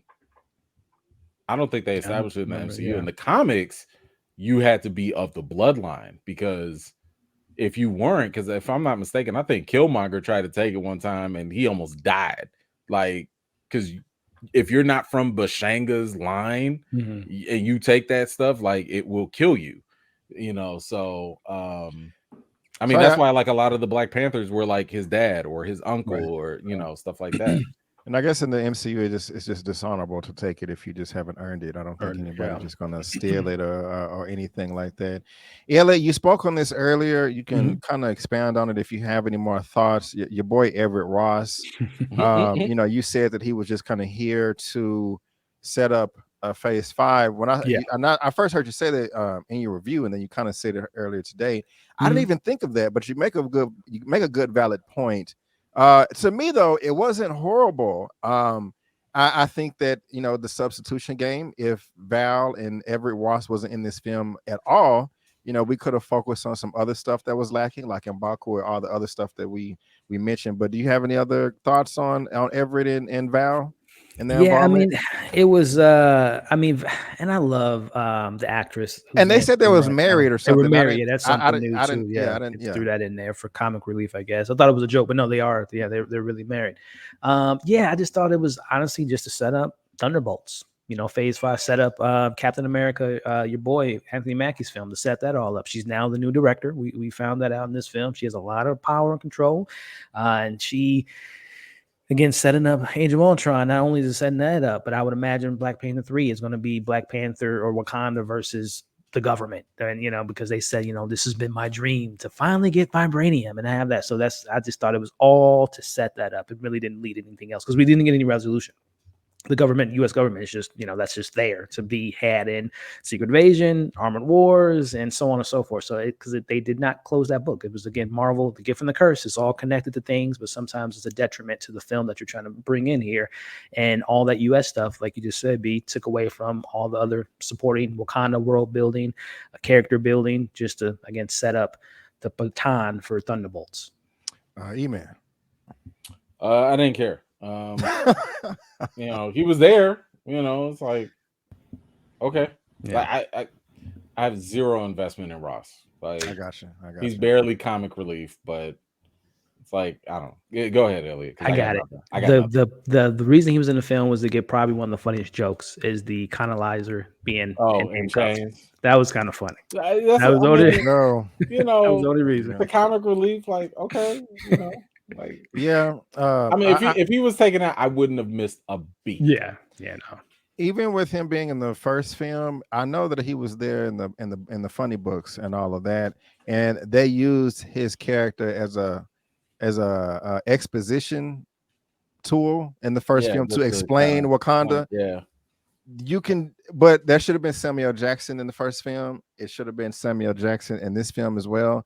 I know that he's busy with Secret Invasion, but that's just another missed opportunity not to have this Black man, this famous actor, not in a Black. It just that just seems like it's common sense So Was it totally random? But was it weird that no other Avengers or Sam Wilson or Nick Fury was at his funeral? Would that have been weird to see them there? I'm talking about T'Challa.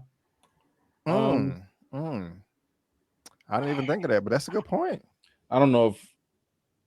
That's a good point, Hey, though. I don't know if Wakanda would want to broadcast it like that.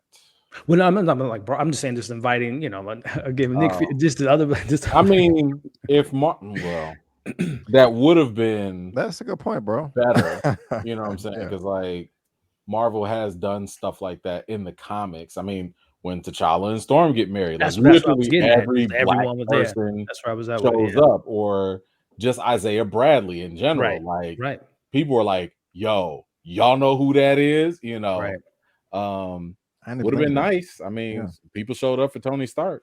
That's and I could have sworn Anthony Mackie was on a red carpet like a couple months ago, and someone like asked him if he kind of played it off like he was like, "Oh, I guess you'll see," but I guess he wasn't unless they cut it out. But I would have thought it would, at least Captain America would have showed some love. T'Challa only made him his wings. Yeah, that's true.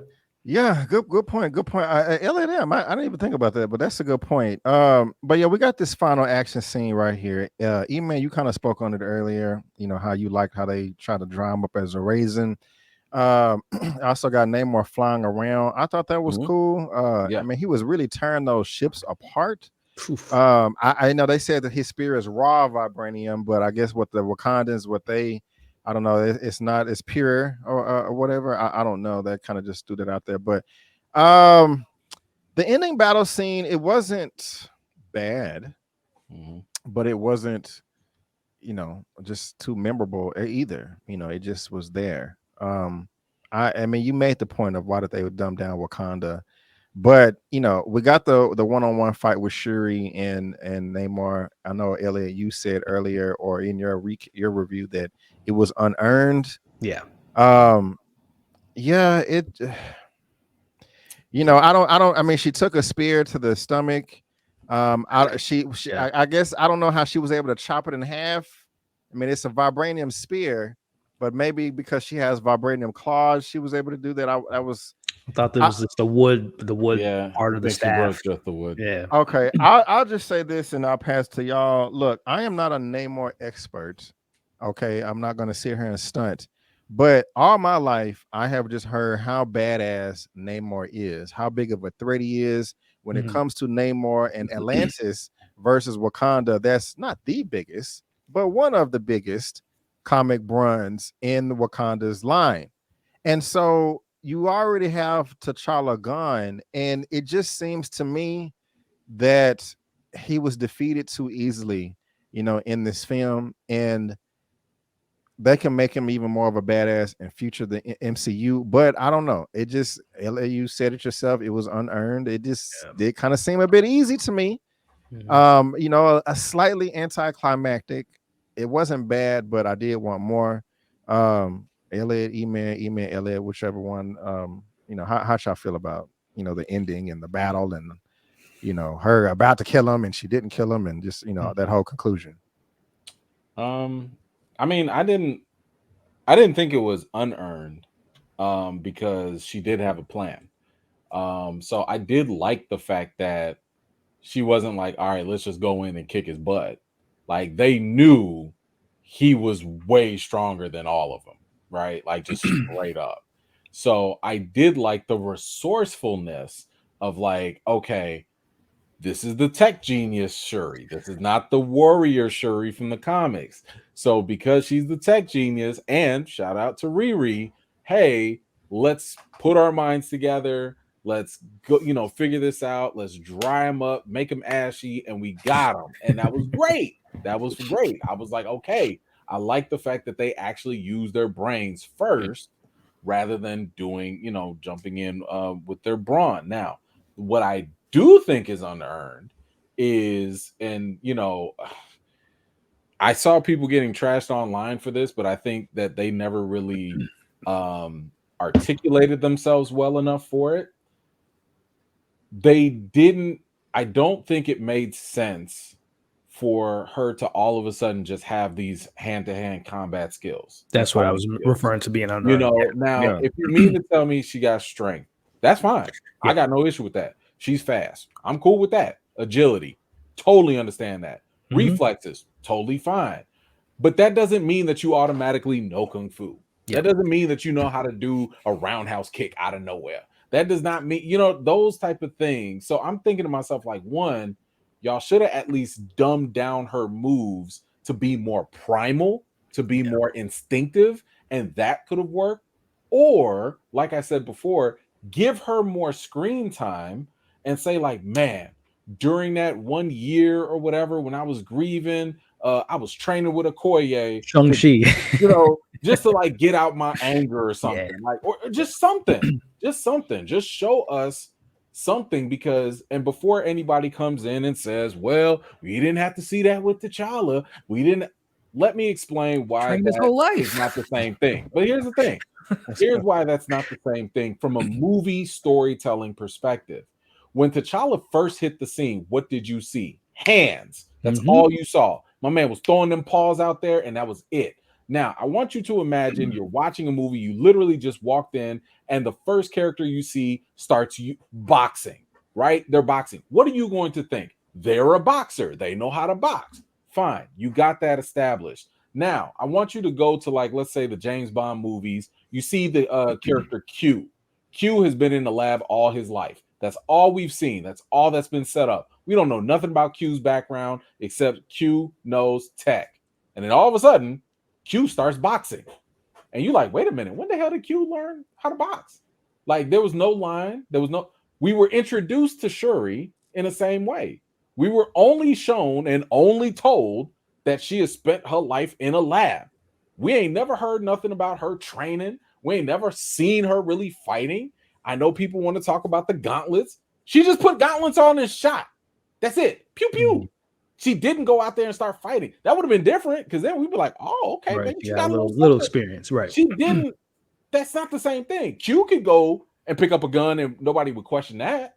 Anybody could do that. But I'm saying, like, to jump into having some martial arts and training, I'm like, okay, I guess I have to suspend belief now. You know, and I'll just throw one last thing. I would have loved for them to at least pull like kind of like a Tony Stark move. Tony Stark's not a fighter, right?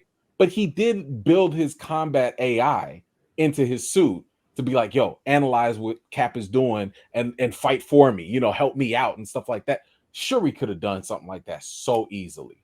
You know, like, yo, I'm gonna build it in my suit. Maybe I'm not a fighter, but my suit is gonna help me. My AI is gonna help something.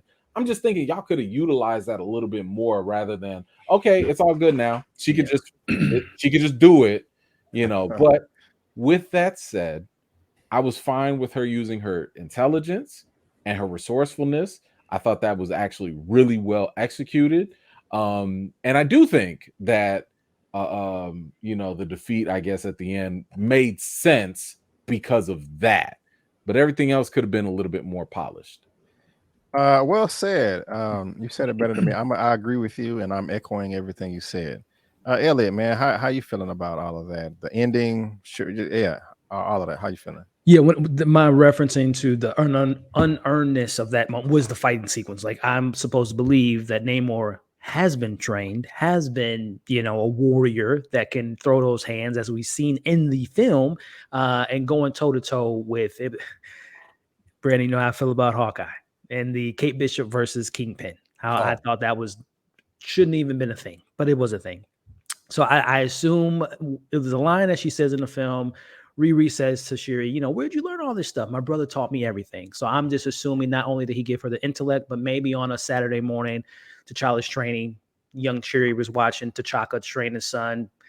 As you mentioned, Eman, Okoye, during, you know, coming that year. We never saw it. I just had to put that in my brain that's why she's so good. And not even the Namor fight, the Atrobacks on the side of the ship, which was a really cool scene. But again, it was just like, where did you learn all those moves from? And to Eman's point, yes, it enhances your reflexes, your strength, all that stuff, but it doesn't mean you're skilled at that, right? It's just like being LeBron James was gifted, an athlete, is giftedly, born to be a, football, NFL. Obviously, he's a basketball player, but he had to train to be shoot threes, rebound, be one of the best point forwards we've ever seen. But we never got that with Shuri. She just kind of, again, I even think of Jane Foster, how she picked up Mjolnir and was able to, wield and deal and use it better than Thor himself, and no training whatsoever from her, but we just accepted it. At least she could just say magic. At least. But even then, she was flipping around, it was it's sometimes we, again, knowing that it is a comic book film and knowing that there is, these things that we have to kind of, like you mentioned, Eman, suspend our disbelief. I just wished it was more like her Wakanda move. That was a very intellectual move. Yes. Fire, he's burning, smart move. But then again, when she was going, to be fair, he was putting more hands on her than she was. But just the fact that she was able to withstand him, because I think even in the comics, strength of the Hulk. But I think Ryan Coogler recently came out and said the strength of Namor is he's stronger than Thor, but then can go toe to toe with the Hulk. So he has immense strength. So even with him being 40%, I don't think that Shuri shouldn't be able to last as long as she did combat wise. Intellect, yes, but the fact that she went kind of toe to toe with him was a little bit far fetched for me. I did not know he was that strong. Damn, that's stretch. I mean, he is strong. He's dumb strong, but I take everything they say in the MCU with a grain of salt, because they always, whoever comes in new, again, always has to be compared to the Hulk. But then again, the Hulk has been weakened for years now. Yeah. So I'm like, so you stronger than Hulkbuster. So right. And gotcha.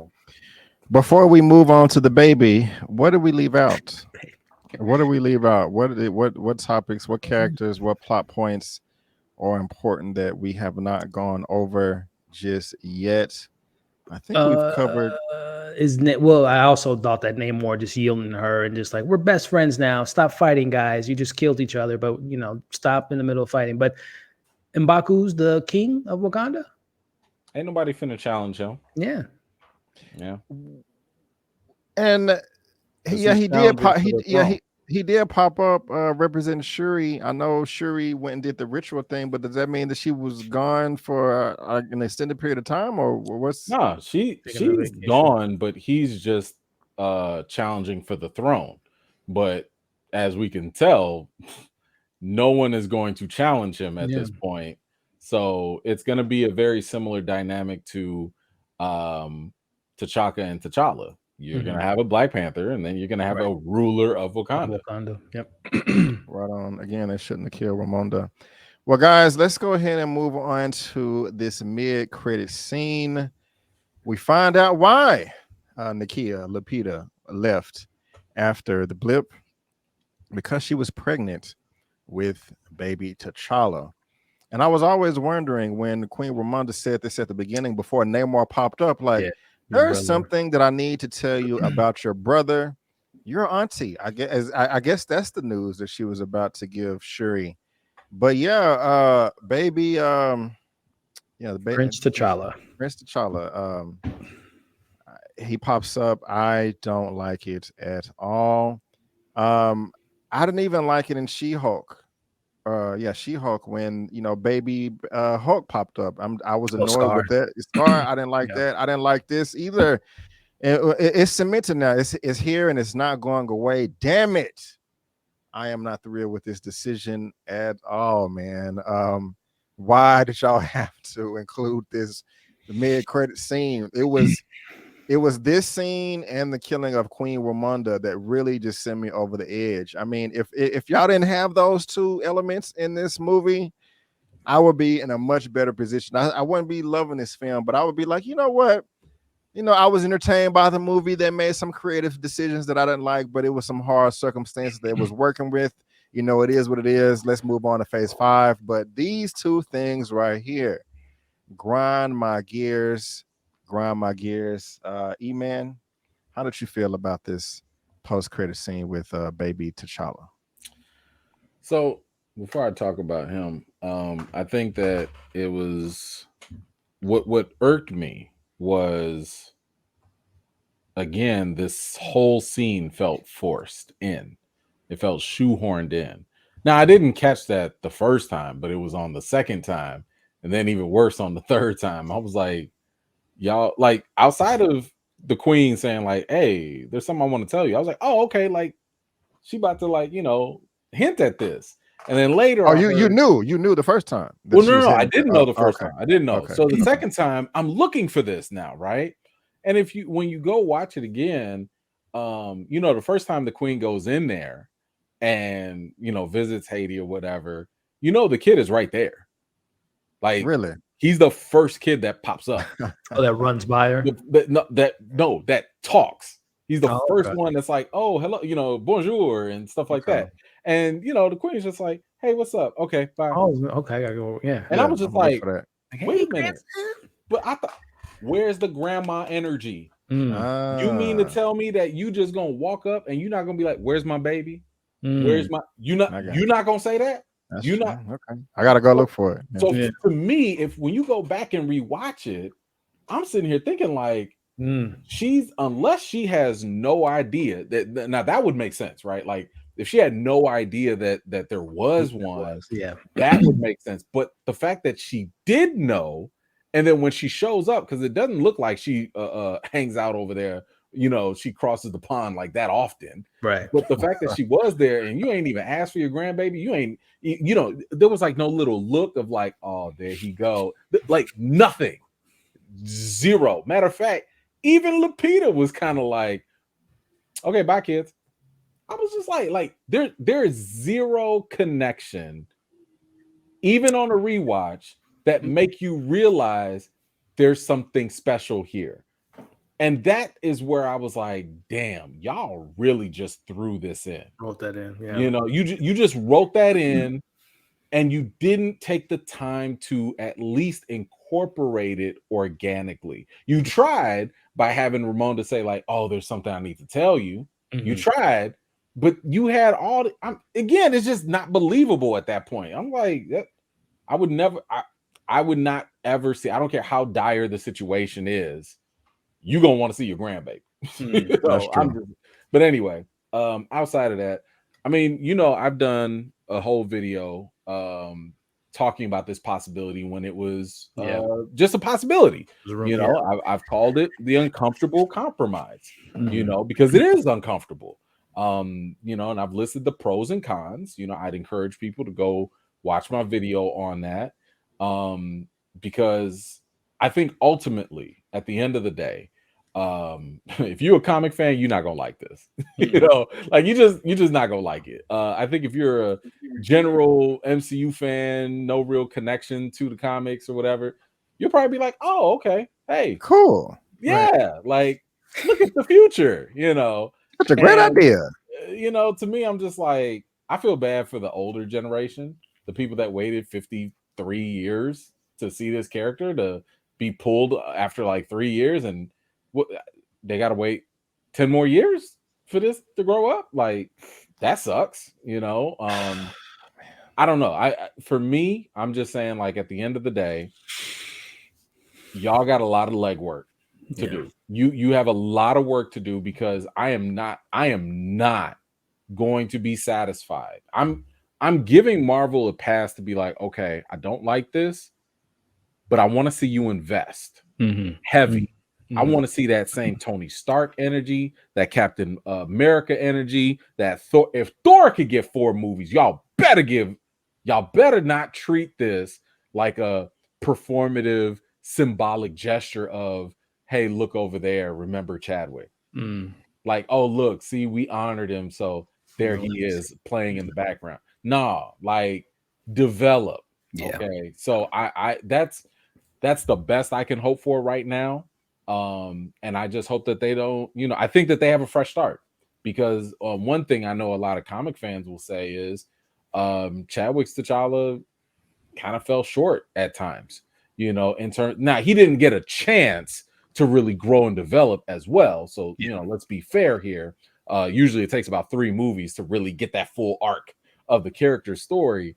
But We didn't see a lot of his intelligence. We saw little glimpses of his fighting prowess. You know, we didn't see the black love, at least not with Storm. So I'm like, yo, if y'all could put all that stuff on the next generation, man, maybe, you know. But what I'll end with is, you know, you definitely want to check out my interview with Nate Moore, because I specifically asked him about this scene, and the information that he told me was heartbreaking. It was heartbreaking. Good. It was good information, but it was like, damn. No pressure. Do you know when you'll have that available? They told me, like, because Disney had an embargo on it. They were like, if you talking spoilers, you can't post it until like the 20 something.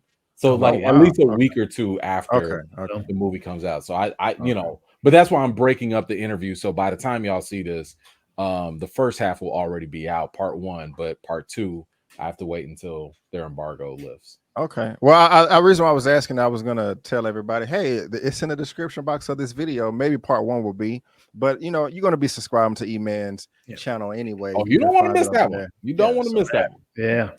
Elliot, man, how you feeling about this mid-credit scene, Baby T'Challa, man? How you feeling, bro? Well, while we're recording this on a Tuesday, I plan on seeing the movie tomorrow. So I'm going to actually, to Eman's point, that makes no sense that Ramona would just walk by her grandson. And I was just trying, when you said that, I'm like, wait. But then I was like, wait, when did she say that line to Sherry? That was much earlier in the film. Much earlier. She knew. Yeah. So that is weird, unless she was really being undercover. Like, she don't want no one even. Yeah. But anyway, implications. When I saw that, I immediately thought of Eman. I'm like, oh, this is Marvel saying you want your recast. Here it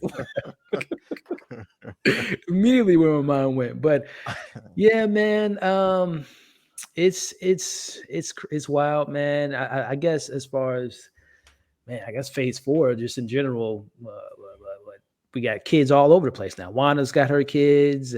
Thor got a kid now, and then we got another kid, T'Challa. So if anything, as Eman said, as far as his payoff, at least the little kid need to be, I guess, messing around with the young Avengers. And next time we see him, hopefully, again, building, at least trying to build that legacy of the character. Because if they're not using anything for that is a huge, frustration to the umpteenth degree. But I guess I had saw it coming. Number one, there was, I didn't see any leaks, but you can kind of put 2 and 2 together when you heard some rumblings online, and again, staying away from the spoilers. But it's like, I kind of, and then when Ramona said that, your brother, I'm like, things are starting to line up.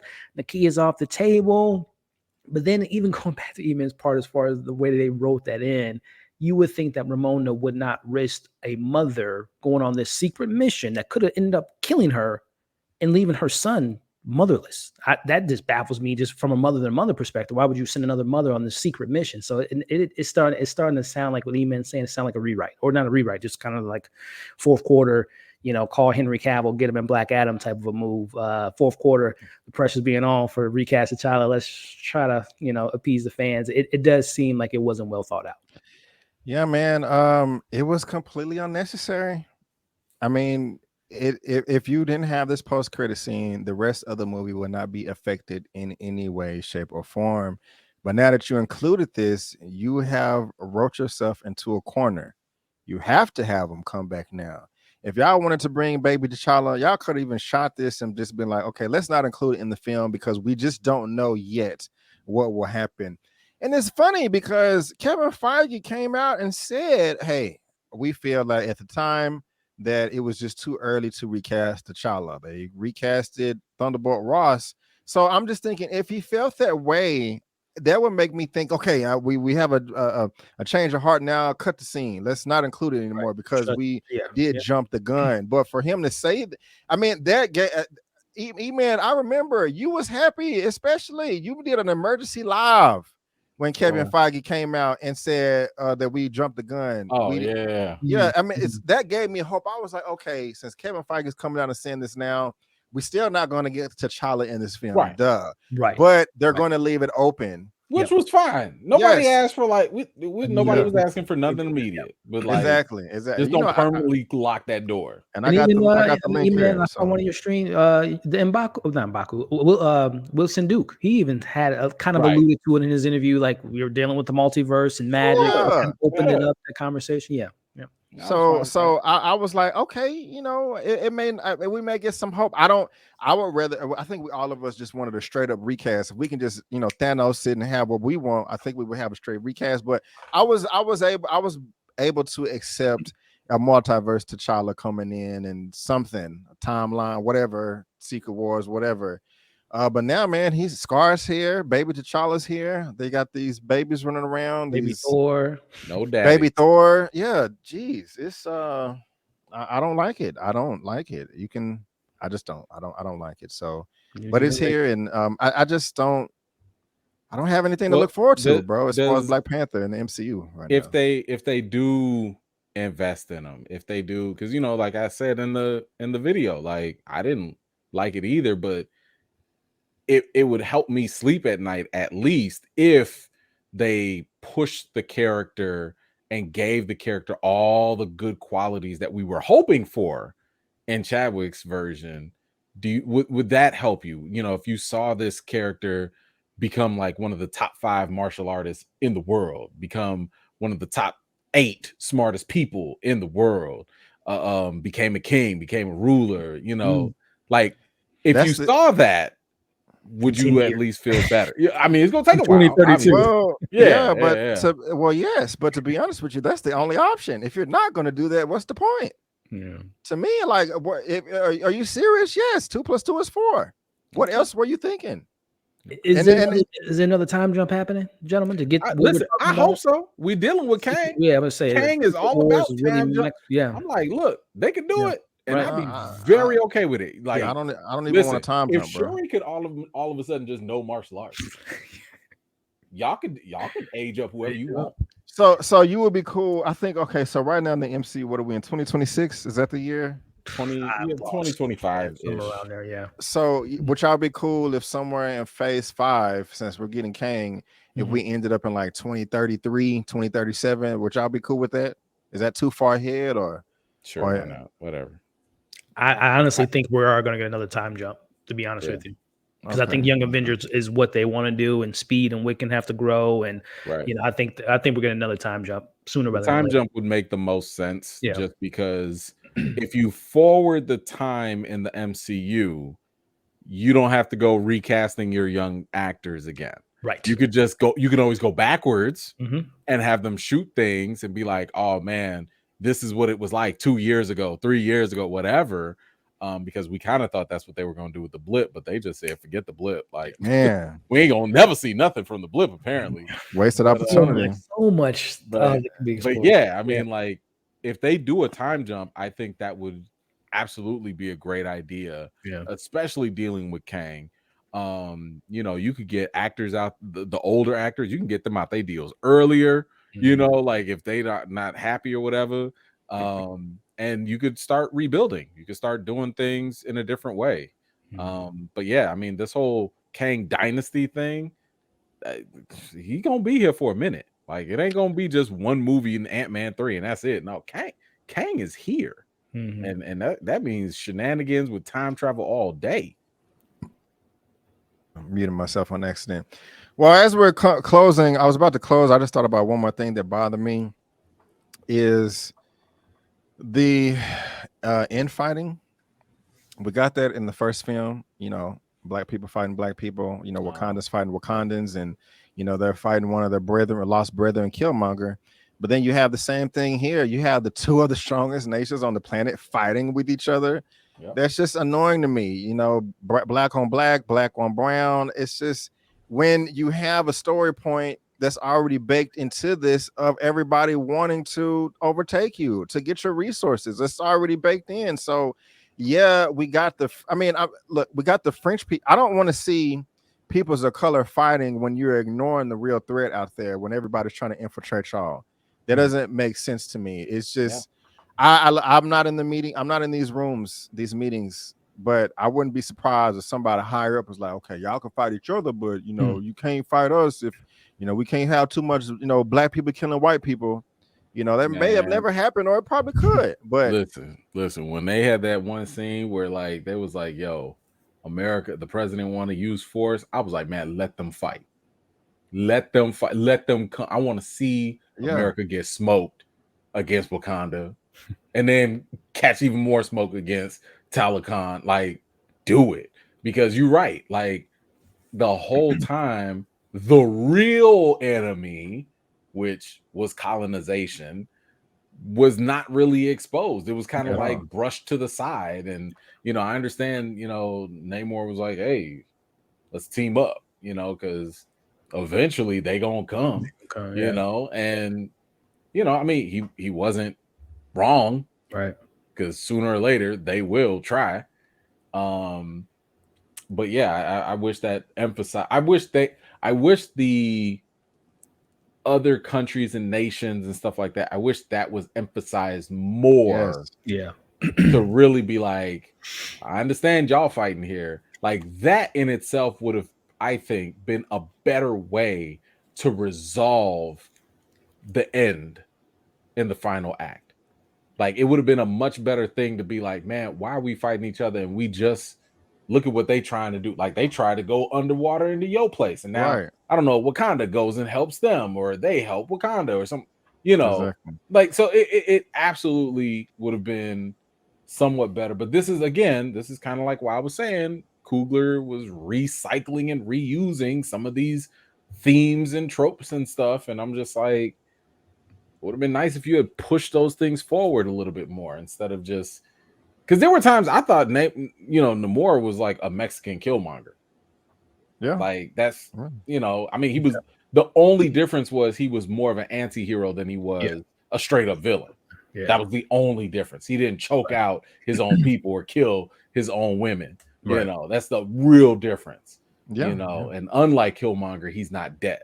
So, and I like the best. I kind of just, I mean, it should have been like the leaders of Talokan and Wakanda up on a mountain, laughing with each other, making fun of the colonizers trying to infiltrate, and just like, oh, I got this when they picking them off. I'm being silly, but it's just a missed opportunity for them to explore that. Elliot, how you feeling about that, man? Is that something that you want to see, or are we making sense? Yeah. Or? No, 100%. I mean, I said it earlier. I think that's what they're setting up is, Valentina and especially your boy Cap's film, New World Order. That's literally, we're going to see a whole new different side of the government and being more aggressive on attacking Wakanda. And I think that's what they're ultimately setting up the stage for. Again, your Cap's film, Thunderbolts, kind of showing like a more centralized, non-cosmic time travel film and a more not heist, but a political, type of, Jason Bourne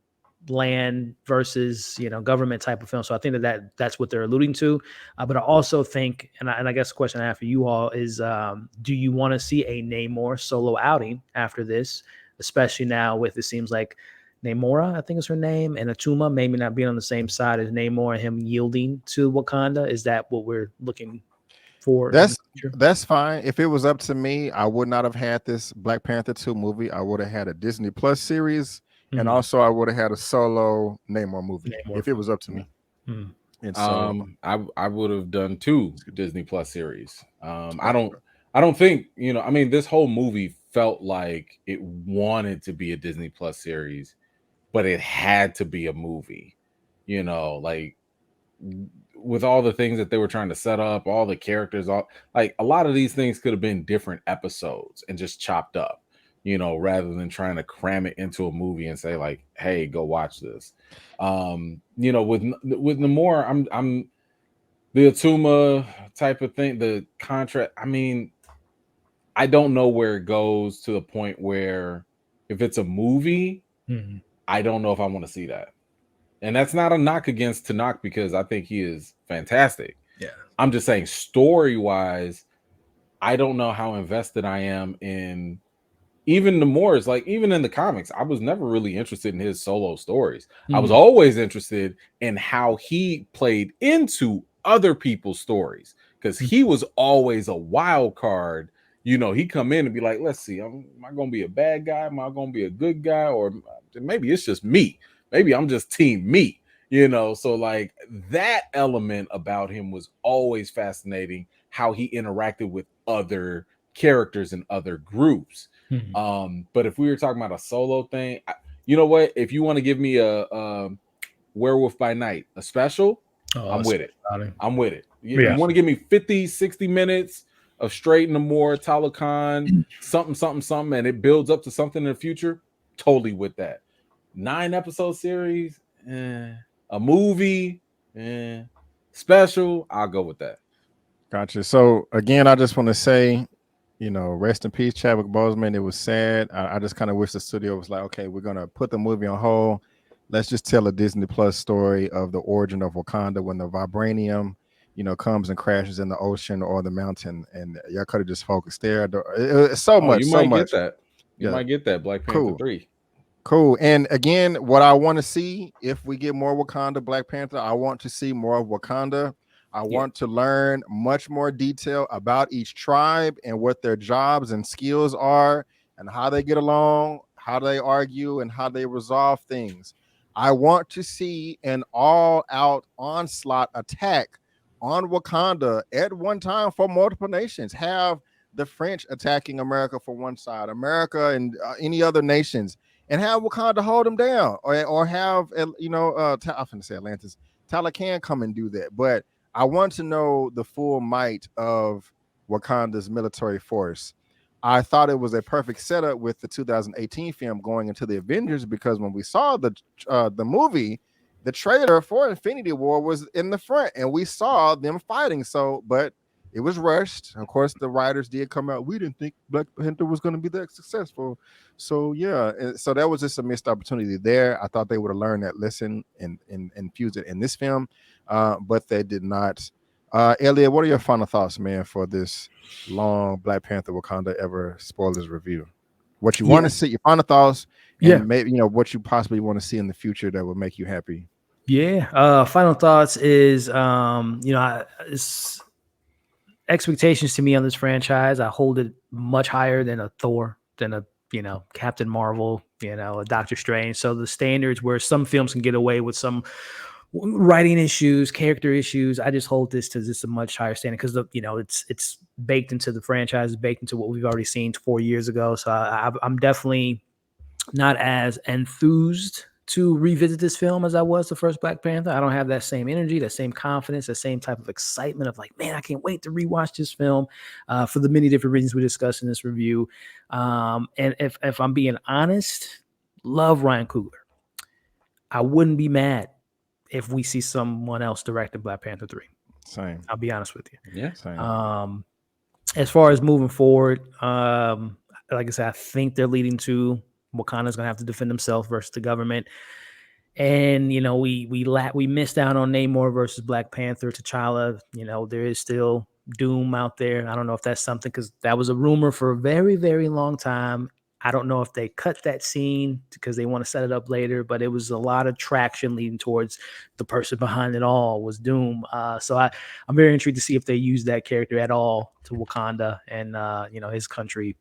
But again, we'll see what comes next. We haven't heard anything about the Black Panther series, which is crazy because we're getting news for every other series out there. You know, Wonder Man and Agatha. It's like I would have thought that Black Panther would have been one of the first things they announced as far as getting that traction going with that show. So hopefully that's the next big news, is they're going to be focusing on the show when we can let the movie kind of get the proper time it needs to really make something special like 2018's Black Panther. One more question before I pass it to Eman on this final thoughts. Since you brought it up, there was no post-credit scene. Mm-hmm. Do you think they cut that for all of the press and they are going to include it in the real release and it be Dr. Doom? No. That would have been okay. They would leave that. Okay. And I think they said the reason they did that is very in-game-ish, like they felt because this is the end of phase 4, so they felt like it was just, you know, this is enough film and enough to go into the next phase without having. Yeah, and to your point, I mean, with Endgame, it was like, yo, Tony died. You know, Black Widow died. You know, Natasha died. That's not the point to get you excited for something new, because it's like, no, marinate on that. You know, so I think they want us to marinate on the hope with this new mid-credit scene or whatnot. So Yeah. I got you. you know. Yeah. What are your final thoughts, bro? I mean, look, this is an emotional mixed bag. Like I told people in my first, initial reaction, like I was conflicted. Now that we can finally talk about it, I was conflicted because of Queen Ramonda. I was conflicted because of the writing. I was conflicted because of Wakanda. I was conflicted because I actually loved the action and I thought the acting was fantastic. And I loved Namor. Like I was conflicted. There were a lot of things I liked and some things that made me uncomfortable and some things I didn't like. There was a lot to process because this movie tried to do a lot at once. So for me, I just think that this movie is going to garner different reactions from different people. It's going to work for some people, it's not going to work for others. I do think at the end of the day, it is still worth giving it a shot, at least just to see where you fall, just to see where you land. I'm not saying you got to run to the theater. I'm just saying give it a shot, like actually watch it, but it was a movie about grief, and I think Coogler executed that aspect, well. Ironically, I think that the movie was just as scattered as someone who was going through grief, because your emotions are scattered when you're going through the stages of grief, so like I thought that was kind of, I don't know if that's intentional, but that's the way it kind of came off. I kind of liken the movie, not in terms of quality, but kind of like the vibe to Logan, where because of the finality in it, like, do you need to rewatch it? I mean, I know I've rewatched it, but I'm rewatching it for different reasons, for analytical stuff. But for a fan, for entertainment, I mean, I feel like it's kind of draining emotionally. Even if you love the movie, it's still a lot to take in emotionally. And I don't know if it really requires multiple viewings. Not trying to discourage anyone. I'm just saying that's what my gut tells me. So overall, I mean, good movie, but it's complicated. Yeah, it is. It is. I appreciate you guys. I don't know if this movie will make as much money as the first film. They say it's tracking for It's tracking really big. Yeah. Yeah. Yeah. Here's the other thing. Hold on. I think it will have a great opening weekend. But that word of mouth will determine a lot. Here's the other thing, though. Ain't no competition. I was about to say, Avatar. I was about to look it up. Yeah. I looked it up, man. It's like 8 weeks of nothing. Now, I know it could go to Disney Plus in like 45 days, but my goodness, there is nothing you're right at all coming out. That, like, even a DC movie would have been great. Shazam got pushed back to everything. So I'm like, yo, they really about to milk as much as possible. I don't know. I think Spirited got it though, bro. For sure. Deadpool and I stand corrected. I'm just playing. She said, and Devotion will be good. I mean, this is Oscar time, so you're gonna get a lot of films right now. Yep. You're not gonna get no blockbuster stuff until Avatar. Yep, you're right. Well, I'm looking forward to that one, And so I think that's it. Eman, I know you got a couple of fundraisers and movements going on, man. Oh, yeah. So if you go to GoFundMe.com/Wakanda-Forever-Challenge, you can definitely go and make a huge impact by just donating whatever you can to it. I mean, we are so close to to our goal of just trying to raise some money and having people get a little bit closer to having some relief, with children fighting against cancer. All the funds go straight to St. Jude's Children's Research Hospital. In the picture, as you can see, that is the same hospital that Chadwick Boseman visited while he was fighting cancer, while he was shooting Black Panther for those kids that were fighting cancer. So I thought it'd be a really cool thing to like go ahead and kind of continue this man's work, and bring a little hope and inspiration to them by by just donating whatever you can, $2 to $200, whatever. Every penny counts. If I'm not mistaken, St. Jude's does not send these families a bill at all while they're treating those kids. And that goes a long way. So any contribution you guys can make, that'd be great. If you can't contribute, share it. Make the hashtag go viral. Wakanda Forever Challenge.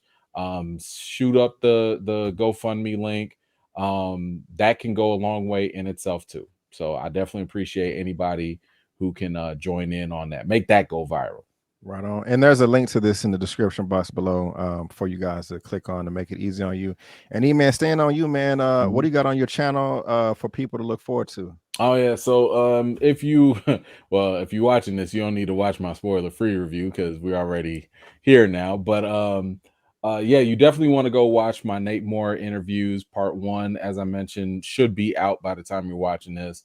And part 2 will come out in about a week or so once the embargo lifts. You don't want to miss it. I have not heard Namor or anyone from the cast or crew talk about this specific exclusive tidbit of information that you definitely want to hear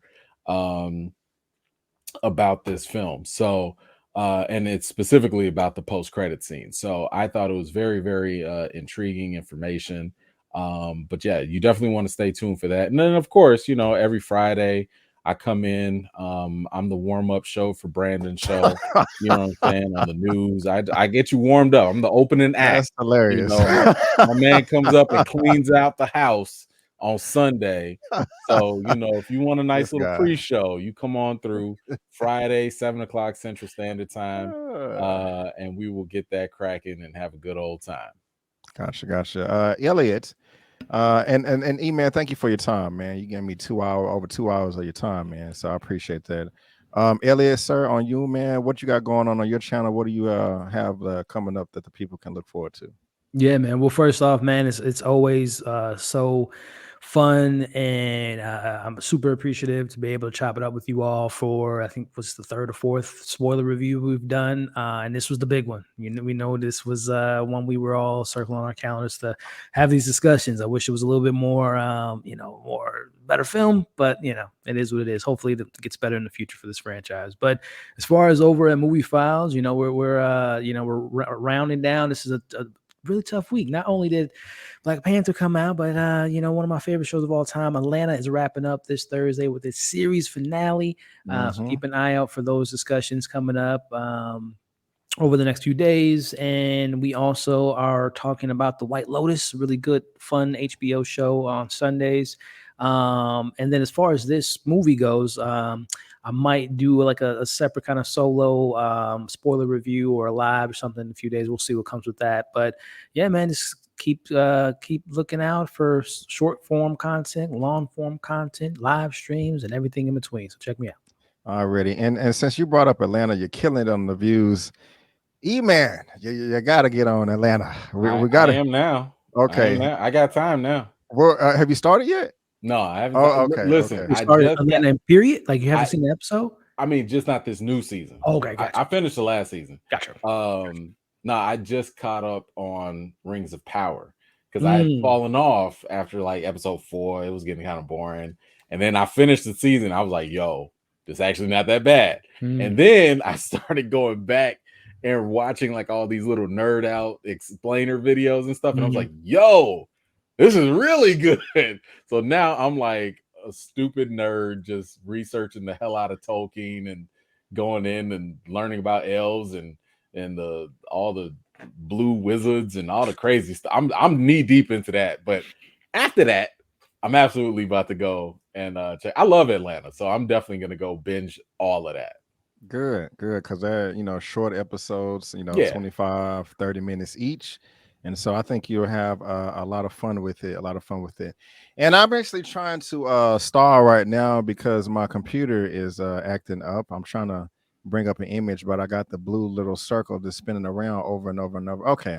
It's almost working now. But give me a second. I'm just going ahead and where is that thumbnail at? Jesus Christ. Well, okay, there we go. Guys, also help Eman get to 100K subs by the end of the year. Help Elliot get to 50K by the end of the year. Help me get to 50K as well. And Elliot, this is number 7 or 8 of our spoiler reviews. We got, Black Adam and Doctor Strange Multiverse of Madness down here. Here's another 4 that we did, and so this makes number 8. This makes number 8. And so yeah, guys, subscribe to my channel. You guys can check out all those videos as well if you love Marvel content. Also check out my Teal movie review. I think everybody should see this film. I thought it was great, and this woman that you see on the screen is Danielle Deadweiler. She does deserve the Oscar, or at least should be considered. And I guess there's no point for you to watch my non-spoiler reviews of this, but you can also watch my Window and Wire review that is on Netflix. I also have a trailer reaction for American Maroon, the latest Tariq Nasheed documentary that will be coming out soon. And also, guys, this was part 1 of this spoiler review discussion. Eman, we saw it. Well, I saw it. Me and Elliot saw it the first time on Monday. Again, Eman has seen it 3 times. Me and Elliot are going to see it again this Wednesday. There's another early screening that we're going to be going to, and I'm going to have a part 2 reaction. But on Saturday, November the 12th at 4 p.m. CST, this is going to be the Black Panther live discussion part 3. These gentlemen may pop up, they may not, but a number of other people are going to pop up as well. There's just still so much to talk about, and I want to know how I feel about this film after seeing it for a second or third time. Luckily, some people was like, if you don't like the film, Brandon, why did you going to keep paying for it? Thank you, Disney, for allowing me to see it free twice. I'm only paying once on Thursday, so make sure you come back and check it out. And also, guys, there is an audio only version of this as well. The link is in the description. We're on SoundCloud and all of these platforms right here. Help me reach 50K. You're gonna get movie reviews, spoiler room movie reviews, series reviews, a weekly movie news roundup show. This week I'll be talking about the box office for Black Panther, and yes, I'm covering Atlanta and Love is Blind season 3. And yeah, guys, I want to just thank you all so much for tuning in. We really did enjoy it. But guys, again, we just all want to thank you so much before tuning in. And before you go, don't forget that I'm B. Avery, that's Eman and Elliot, and that's just our opinion. Namor Simon. Yes. Peace out. And we'll see you next time.